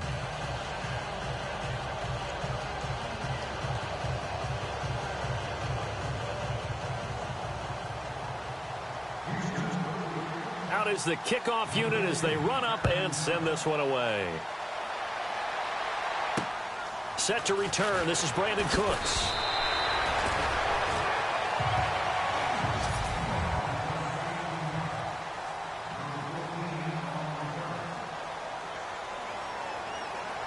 Now the Patriot offense set to take over again. And that last drive, a long drive, but not just that, they had a great air attack going. Do they stick with that? I would think that they would, because if they were confident enough to do it on the last drive, starting backed up in their own territory, why would you change anything? There he goes, left side. And all the way in. Touchdown, New England. James White, his first touchdown here of the new campaign. And the Patriots add on to their lead. Well, he's used to running it that distance. Here he had to catch it, too, before making the run. Heck of a play for the score. There's not many things better for an offense than a back who's a complete guy who can run it and catch it. And we just saw him complete a big-time play for a touchdown. That's fielded in the end zone. And all that worked, but he stopped where he ultimately would have been, and he's simply taken a knee, and that's the 25-yard line. The Texans offense now, they get set to head back onto the field. And last time they got 3 points, but it was a chip shot field goal. And when you go to the sideline after a chip shot field goal, maybe the offense not too happy. It's a balancing act, isn't it? Because you're exactly right. They're none too pleased that they didn't punch it in for 6 points. But they also have to remember they did put points on the board. 3 points is 3 points. And in this league, you take points when you can get them. Not easily done. He's letting this one go for Fuller. That's going to be knocked away and incomplete. Will Fuller was the intended target. And that takes us from second to third down.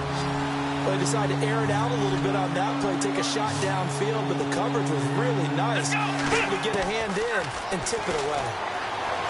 Here's Watson. Steps away to his left. And he goes down. It's a Patriot sack. I don't care if you're taking it in round 1, you're undrafted, whatever. As a rookie quarterback in this league, you're going to have games where you face adversity like this. Lessons. All the time you're going to face these lessons. The key for this guy is, will he be able to bounce back in the next one? Because right now, this has not been his game. And a fair catch called for and made just inside the 35-yard line. So a change of possession here on the punt. And the Patriots take over. Here comes Tom Brady and the Patriot offense back onto the field. And he's been good. 2 first-half touchdown passes, no interceptions so far. Does a lot for your confidence. Rush coming, and he's taken down. Bernardrick McKinney able to disrupt yet another pass play. His 3rd sack of the afternoon. The amount of sacks that they've absorbed in this game is absolutely extraordinary. Let's just face it. This offensive line, flat out, cannot handle this pass rush. It's been demonstrated time and time again. Throwing now is Brady. Sets up the screen to Lewis. And he's able to take this one up to the 35-yard line. It's a pickup of 12, and that'll set up a 3rd down. Instead of the running back in New England, sometimes they like to call them the passing backs. They get them the ball in different ways, don't they? They certainly do. Think about the ones they've had in recent vintage. You're talking about Kevin Falk, Danny Woodhead, Shane Vereen. James White could have been the MVP in the Super Bowl if it wasn't for a certain quarterback that was on the field that day. Sometimes the coverage is so good, no matter what you're doing on offense, you just can't shake anyone free. They try their best to find someone open, but they took away every passing alley, every angle, and shut the play down. This first punt, 48 yards. This one looks equally as good. Able to get away. That's why you keep the legs churning. So possession goes over here on the punt. And the Texans are going to have the football with a 1st and 10 deep in their own territory. DeAndre Hopkins and the rest of the offense heading back onto the field. You would have to think they're going to make it more of a priority to get him the football. You're losing here in the second quarter, and he's been really quiet. I think all we have to do, and it's too bad we can't actually see the actual play sheet now from the coordinator, because he's looking down at that and saying, okay, do I put him in different spots? Do I try and isolate him? What routes do I run? You're exactly right. They've got to get the ball in his hands and get their offense kick-started. He does have the two kick, and no escaping this time as he'll go down. They got him for a sack. Coney Ely from his outside linebacker spot, forcing the sack for a loss of 8. I'm starting to feel for that quarterback back there. I mean, you know me. Normally, don't have a lot of empathy for the QB, right? In this case, definitely. He's been on constant duress this entire game. I don't know how he's surviving back there. And to think, there's still a long way to go in this football game. And they went for a big play through the air on second down. Couldn't connect. Now it's third. Throwing on third and long. Watson, flush to his right. And some room to roam now. And now look at this. Big gain, but a fumble. But this will fortunately wind up out of bounds. Watson so dangerous with his legs in college, and nothing's changed here as he picks up the first. 2 minutes to go here in the first half. Back to Foxborough after this. A reminder, coming up at halftime, Larry Ridley will join us from Orlando with our halftime report. But business to take care of before that. Buying time to his left. 11 more on that one and another first down. They're going to need to get up and set in a hurry.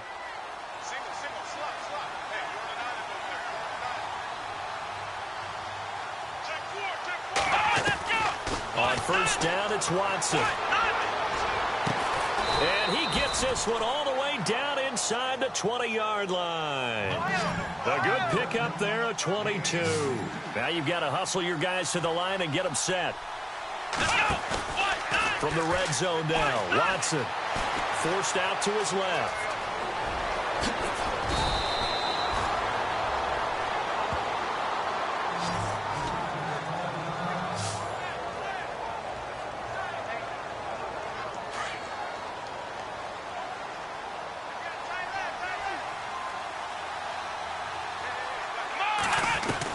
A shotgun snap for Watson. Oh, it's incomplete. That would have been big in the end zone if he could have held on.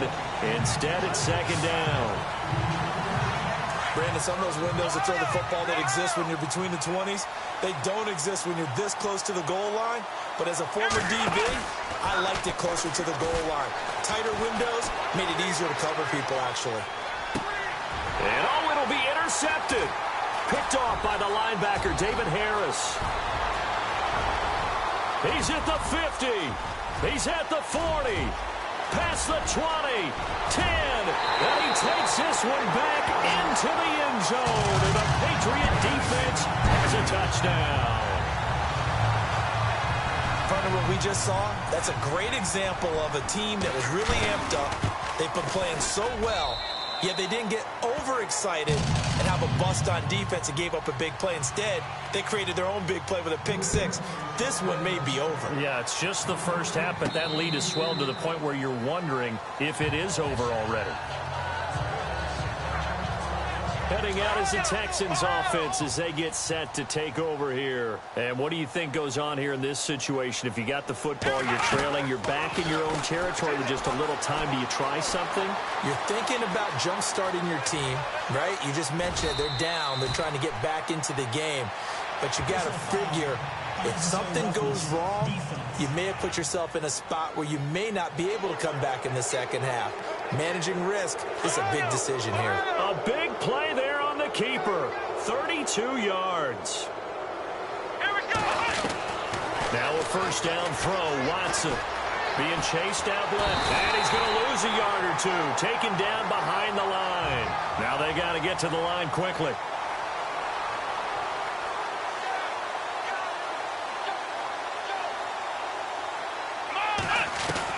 Here's Watson now on second down, escaping the pressure right. And this one's incomplete. They were trying to get the connection with a former Buckeye, Braxton Miller. Third down here. let's face it, perfection is something we all chase, whether it's playing this game or whatever we do. Hard to attain, but that's what they were searching for as that pass goes incomplete. Dancing to his left. Oh, the ball is out. Watson lost it. But fortunately, he's able to recover his own fumble, and that could have been trouble. Now on fourth down, we've got a whistle here and a timeout, as it'll come with 15 seconds to play in the first half. This offense converted once on fourth down earlier. Now they're out there again to try once more. Watson now to throw. He's going to loft one deep left side here. And that'll be incomplete with 9 seconds now showing on the clock. Boy, it looked like he had it and dropped it. And the Patriots defense is going to take over on downs. Well, that's another mistake there on the drop pass on fourth. And we've seen him do things like this all game. It's not hard to figure out why they're down by that deficit. They haven't made plays that are going to keep them in the game or win the game all game long. That's another example right there. It all boils down at the end of it to execution. Either you make the play or you don't.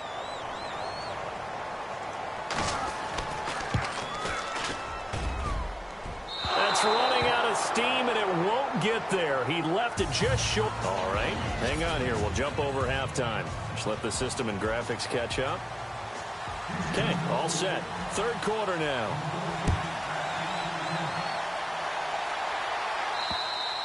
And this will be a touchback as that sails over the end line. Out comes the New England offense to see what they can do this time. They built a good first half lead. Now they have a chance to add on to it. And what I'm thinking is that the offensive staff spent the entire halftime just working with them on. Blitz coming, and down he goes. Bernardrick McKinney. Who else? He's in there for his 4th sack of the afternoon. The amount of sacks that they've absorbed in this game is absolutely extraordinary. Let's just face it. This offensive line, flat out, cannot handle this pass rush. It's been demonstrated time and time again. Now Brady throwing on second down. Over the middle, Julian Edelman. It's complete. Brady to his old reliable Edelman, and the Patriots have a first down. If you're going to blitz, they're going to leave you in man coverage with this guy, and that is less than ideal. It is, because just about any offense that has an elite receiver, if you blitz and have him in man coverage, you're going to him, even if he has an elite defender on him, because he usually knows where the ball is before the defender does. That throw good for 4. It's second down. Martellus Bennett moves on to Green Bay, so what do the Patriots do? They go get Dwayne Allen from Indianapolis. Yeah, for a 4th-round draft pick, and last year he had 35 catches, 6 touchdowns as a Colt, and also the Patriots got Brandon Cooks, Coney Ealy, and Allen all for draft picks. Gronkowski's gonna go, and all the way in. Touchdown, New England. Rob Gronkowski, his 3rd touchdown now on the year. And the Patriots continue to roll. When they drew that up, I don't think they envisioned it ending in a house call, but he got it and took it all the way home. Really impressive run after the catch, wasn't it? That was really special by him. But let's face it, in today's NFL, those tight ends are often former wide receivers or maybe even sometimes bigger running backs. They just put them in a position to get a great matchup and make plays like that.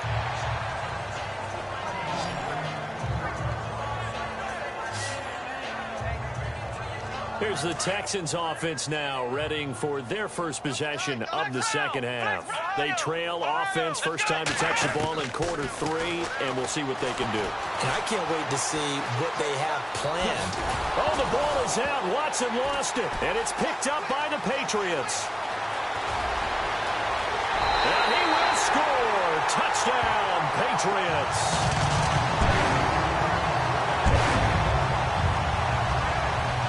And give some kudos to the defensive coordinator, I think, here. They bring the blitz, they dial it up, and it turns into 6 points for them. It's so nice to hear you actually give kudos to the defense. It is so nice to such an offensive guy like that. I love it. He dialed things up, and boy, a big play resulted for his guys. Well, you like the credit to the defense there, right, my friend? Yeah, do I ever? So here's the kickoff now as they'll get it again following that fumble return for a score. This will be fielded at the 8. Solid return, pretty good field position. They'll start at the 32-yard line. Now the Texans offense, they head back out to do battle here. And let's just say they're going to be looking to start over on this drive. A few moments ago, they were in the exact situation, but their pressure going to get there. Down he goes. Willie Young coming in from that outside linebacker spot. He gets him down for a loss of 5. Here's Watson to throw on second down. They'll get nothing out of that one, and it's going to lead to a third down. The Texans on third down. They've had their troubles, just 1 for 6. This will be 3rd and 15. Watson now going to run the option right. And he's going to lose yardage and be backed up to the 25. Losing 2 yards that time, and now it's 4th down. Well, they have had success when he keeps the ball in the option, but not there. I mean, you just saw exactly why many old NFL coaches would say, don't use your quarterback in the running game. And he uncorks a beauty. Best of the day. And they'll get to this and touch it. Looks like, yeah, right at the 15-yard line here.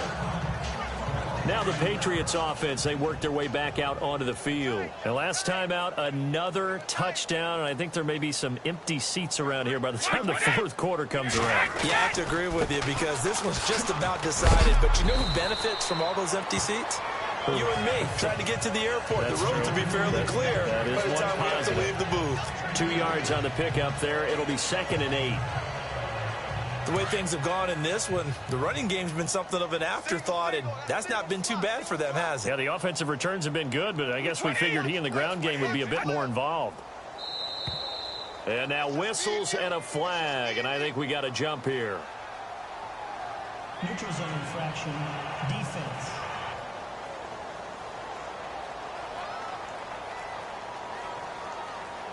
A free 5 yards as the defense jumps. I know it's an anticipation game for them, but it's also a reaction game, and they reacted poorly on that one.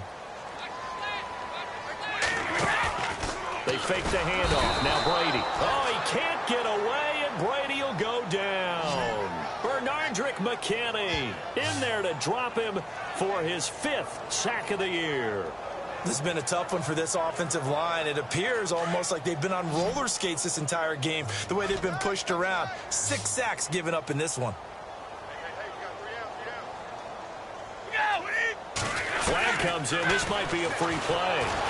That's incomplete, but there is a flag down, so hang on. A big call coming on 3rd down. Offside, defense. And that one was relatively easy to see. I noticed that from up here. Yeah, it doesn't take a whole lot, does it? Sometimes you get multiples. What I always love on these offsides is when each side points at the other. Hey, you did it. No, you did it. They deciphered that one correctly. Now Brady on the bootleg. And he's got an open man. It's Gronkowski. A gain of 19 and picking up the first. They brought in the heavy set on 3rd down, and that usually means running play, but we have seen them throw out of that formation, and sure enough, they snuck the tight end out on that one, wound up hitting him for a 1st down.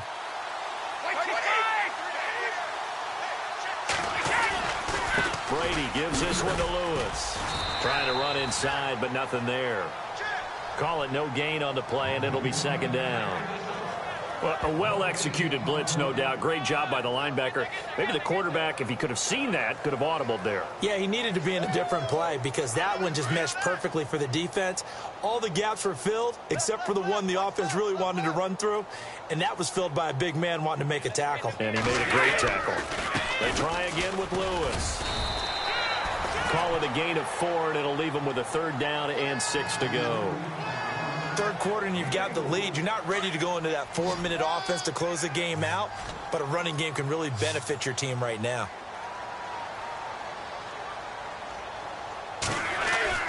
On 3rd down, Brady. And he can't quite pick it. No interception so far. That probably should have been their first, but at least it's 4th down. They're looking for a spark defensively. When he went for that ball, probably thought he had a chance at the pick. Now, remember, they had 2 last week in the win, obviously losing here. Well, you talked about looking for a spark, and the best sparks are when you make big plays for your team, and he had an opportunity there. Couldn't haul it in, but that doesn't mean they're going to back off at all. They figure if they can get one of those takeaways, they can spark their team to a win. It'll be called just a 22-yard punt. Certainly not what he wanted. And the Texans will take over with a 1st and 10.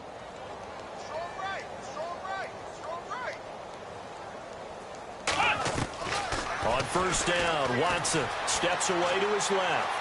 Now he's going to let it go deep, back over the middle. And it drops down incomplete. Thought he might have had it. Instead, 2nd down. It's been this way most of the afternoon, hasn't it? This secondary really put this receiving core on lockdown. Listen, they've worked together like a basketball team that's playing excellent defense.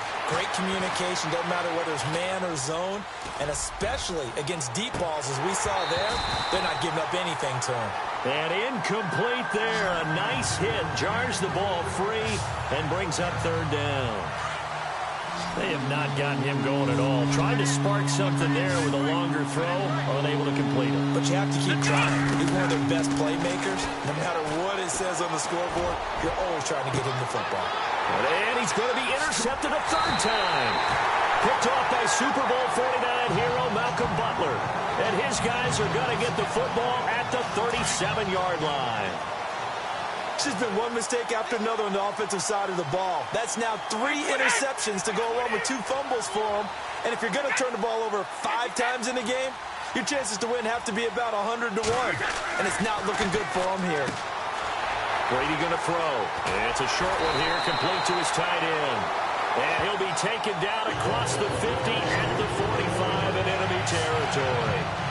17 yards there for the Patriots as they've got themselves a 1st down. Right after the turnover, they come out throwing.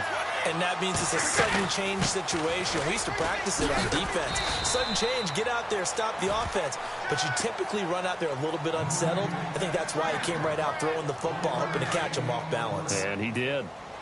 This is what happens sometimes when you abandon the running game. It's hard to get back to it because once guys get out of that mentality of firing out and hitting people, hard to get them started again occasionally. And he'll lose yardage on the play back at the 45-yard line. It'll be a loss of a yard, and it'll be 3rd down. We've become so accustomed to it, you sort of take it for granted. You really do, but he is so good that every team in his division every year is trying to make sure they draft people charged with trying to block J.J. Watt. So far, hasn't been too successful. And he's got a man open. That's Allen. And he's able to pick up the 1st down here before he goes down at the 26. The Patriot passing game is rolling. They've got another 1st down. And with that last play, he's now up over that 300-yard mark. And in today's NFL, it almost feels routine. And I hate that when you talk about a 300-yard passing game. To me, 300 yards still signify excellence, and he's achieved that in this performance. One way to get recognition, partner, make some big plays. But Arjun McKinney was the only player in the NFL last year with a... And now a fumble. Brady loses the football.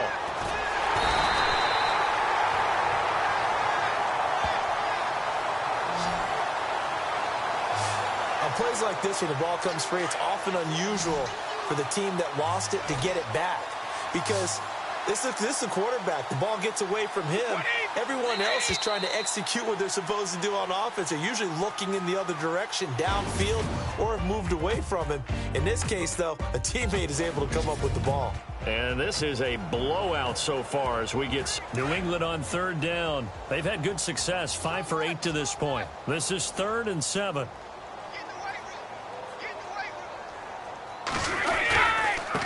They run. This is Lewis. And they take him down, losing yardage back at the 27. He loses 4, and it brings up 4th. Yeah, let me puff out my chest a little bit, even though I'm not rooting for either team. That was a really nice defensive play. It's awfully fun to watch, even in an offensive game. And Gostkowski's kick is good. And that will just add 3 more to a lead that's already out of hand.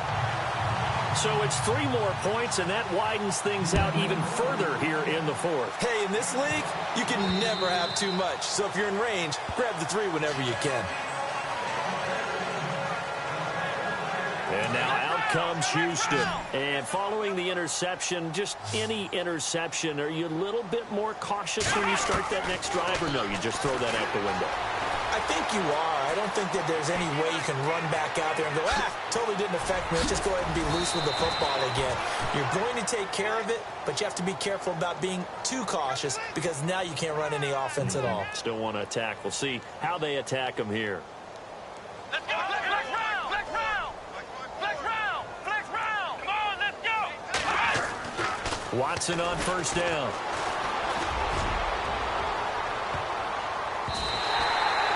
The Pro Bowler DeAndre Hopkins, the intended receiver. And that'll bring up second down. What a job by this defense all game long. They've come together and really said, no one's crossing our goal line, and they're definitely not going to start right now. You can just see the dejection. Feel like nothing is working offensively.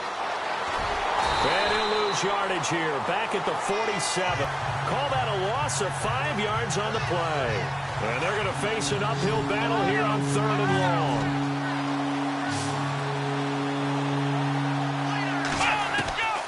Third and long. It's Watson. And he goes down. It's a Patriot sack. This has been a tough one for this offensive line. It appears almost like they've been on roller skates this entire game, the way they've been pushed around. 6 sacks given up in this one. Got to try it here. He's back to throw. And he is going to lose yardage here. It's such a risky play there.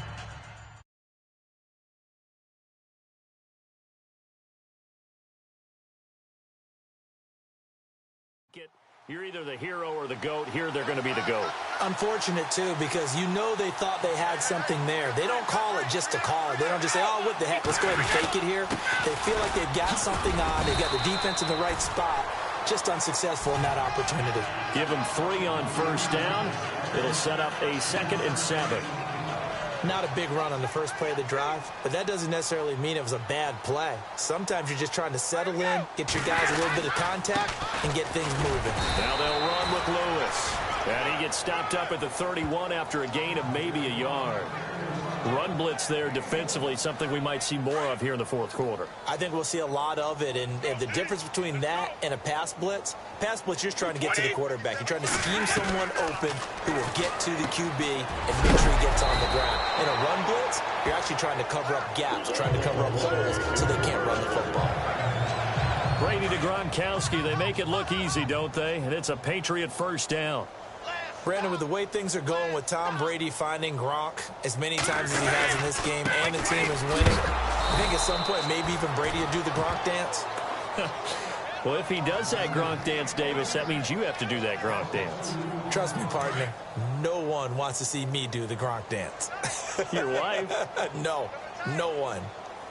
20. We got 20. We got 3, fellas. We got 3. Now a play fake. Brady.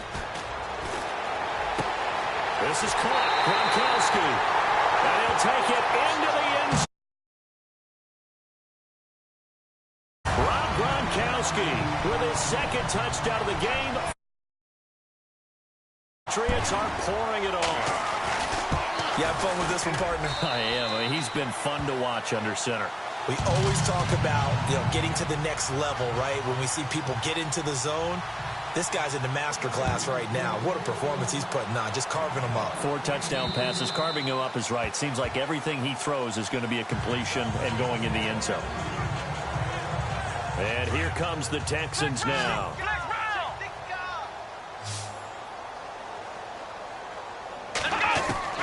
To throw is Watson. Throwing on first down. He's going to air one out. He couldn't quite hold it. Got hit. Ball pops out, incomplete. Well, I guess we just discovered that someone is certainly not going to sit back and just take it in this game, huh? No, they were trying to get that touchdown back in one shot. One shot, trying to help out his defense and let the other team know they were coming after him. Now he'll let it go deep right side. It's caught inside the 25. A big-time play there for the Texans. 54 yards.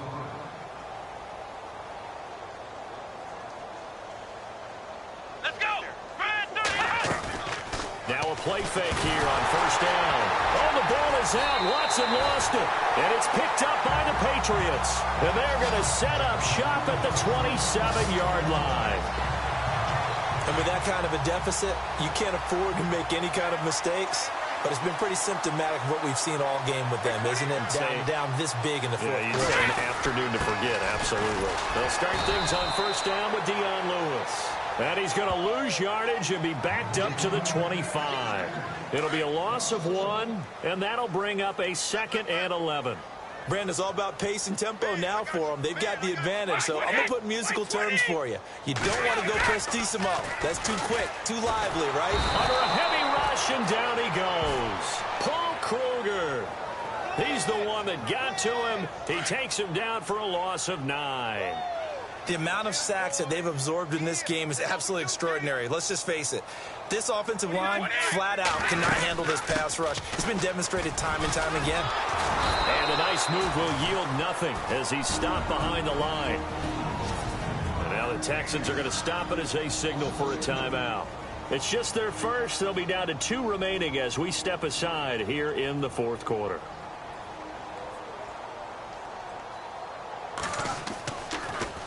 And this is away. It's a high kick, and he got all of it. With it is Brown. Brown with his stick skills. A good return there, 17 yards. And out will come the offense as they take over. And now out comes Houston. And last time the turnover on the fumble, and they were in enemy territory, so that had to be very frustrating. Down on the scoreboard here, can't do it again. You nailed every part of what was frustrating. Down on the scoreboard, had a drive going, and pushed it past the 50-yard line so they felt like they were in striking distance. And to come away with nothing, not a good feeling at all, to put it mildly. Now they can't afford to do that again. Yeah, now can they get that bad taste out of their mouth here? To throw is Watson. Now he'll let it go on the run. Deep left, and his pass is intercepted for the 4th time today. Picked off by Super Bowl 49 hero Malcolm Butler. Not the best of plays there as a quarterback. You're right-handed, rolling left, trying to throw it that far downfield. I remember a coach of mine saying, son, that's the equivalent of trying to get the car keys out of your pocket with your opposite hand while you're trying to run. You just can't do it. And he is met at the line of scrimmage, and he goes down right there. Officially no gain on the play, and it's 2nd down. But it was stopped on that play. He's had plenty of carries all afternoon. Every now and then the defense is going to win one, but I don't think they'll shy away from handing it to him the rest of the game. Again, it's Lewis. And he goes nowhere. He'll lose yardage back at the 17. And his defense here going to burn their 2nd timeout. But you can also factor in another timeout that they'll get when the clock stops at the 2-minute warning. Throwing is Brady on 3rd down. And now a fumble. Brady loses the football. And a timeout taken. Just 6 seconds away from the 2-minute warning. This defense wanted to stop the clock prior to that, and they do. Here's Ryan Allen now as the drive goes backwards, so he's on to punt it away. And he gets this away, and look at this. This is a good one. Now Brown. Burst by him near the 35. Time for a break. This one, all over but the shouting. We'll finish it after this.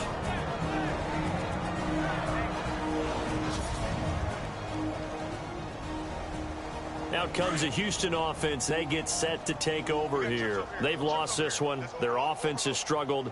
Do they try to put together something here at the end just to take into next week? Yeah, sometimes teams want to do that and coaches want to. I remember one time I was on a team and we were losing late in a game like this, and you knew it was lost. It was over, right? And the coach called a running play and pretty much said to everyone, I want to see something executed well before we get out of here.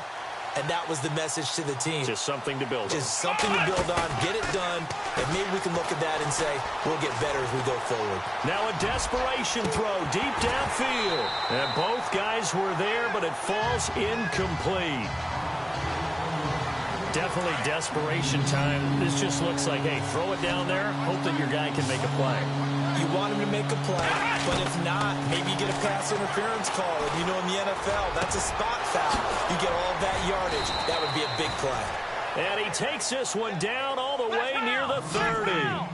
A really good pickup of 28 yards. Here we go. Now Watson on first down. Buying time to his left. He's going to let it fly. So they took a shot on first down but couldn't connect. Brandon, at least there's one bright side to that incompletion.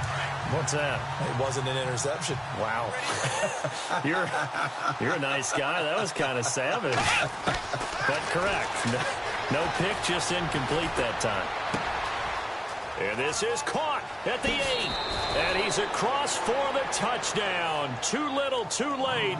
But he does get in for 6. No wonder you're grinning. You just beat me in our fantasy league. Indeed I did, my good man. That's a whole lot of points still to be down. But congratulations, they're still fighting, and they scored another touchdown. Like my old high school coach used to say, Charles, he said, sometimes you win, sometimes you lose, and sometimes you wish you never had showed up. Could have saved the gas money, the hotel, what have you, huh? Down the numbers. There he goes. Now they're down big here in the 4th. They had to try the onside kick. Can't fault them for the effort at least. No, you can't at all. And if nothing else, now you've put something that you're trying to practice, right, that you've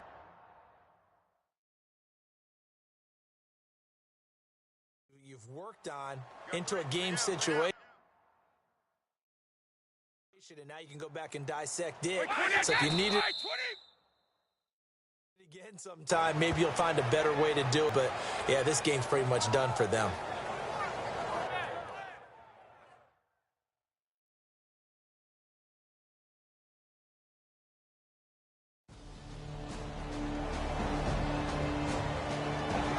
They're on to the 4th quarter now, by the way, at Bank of America.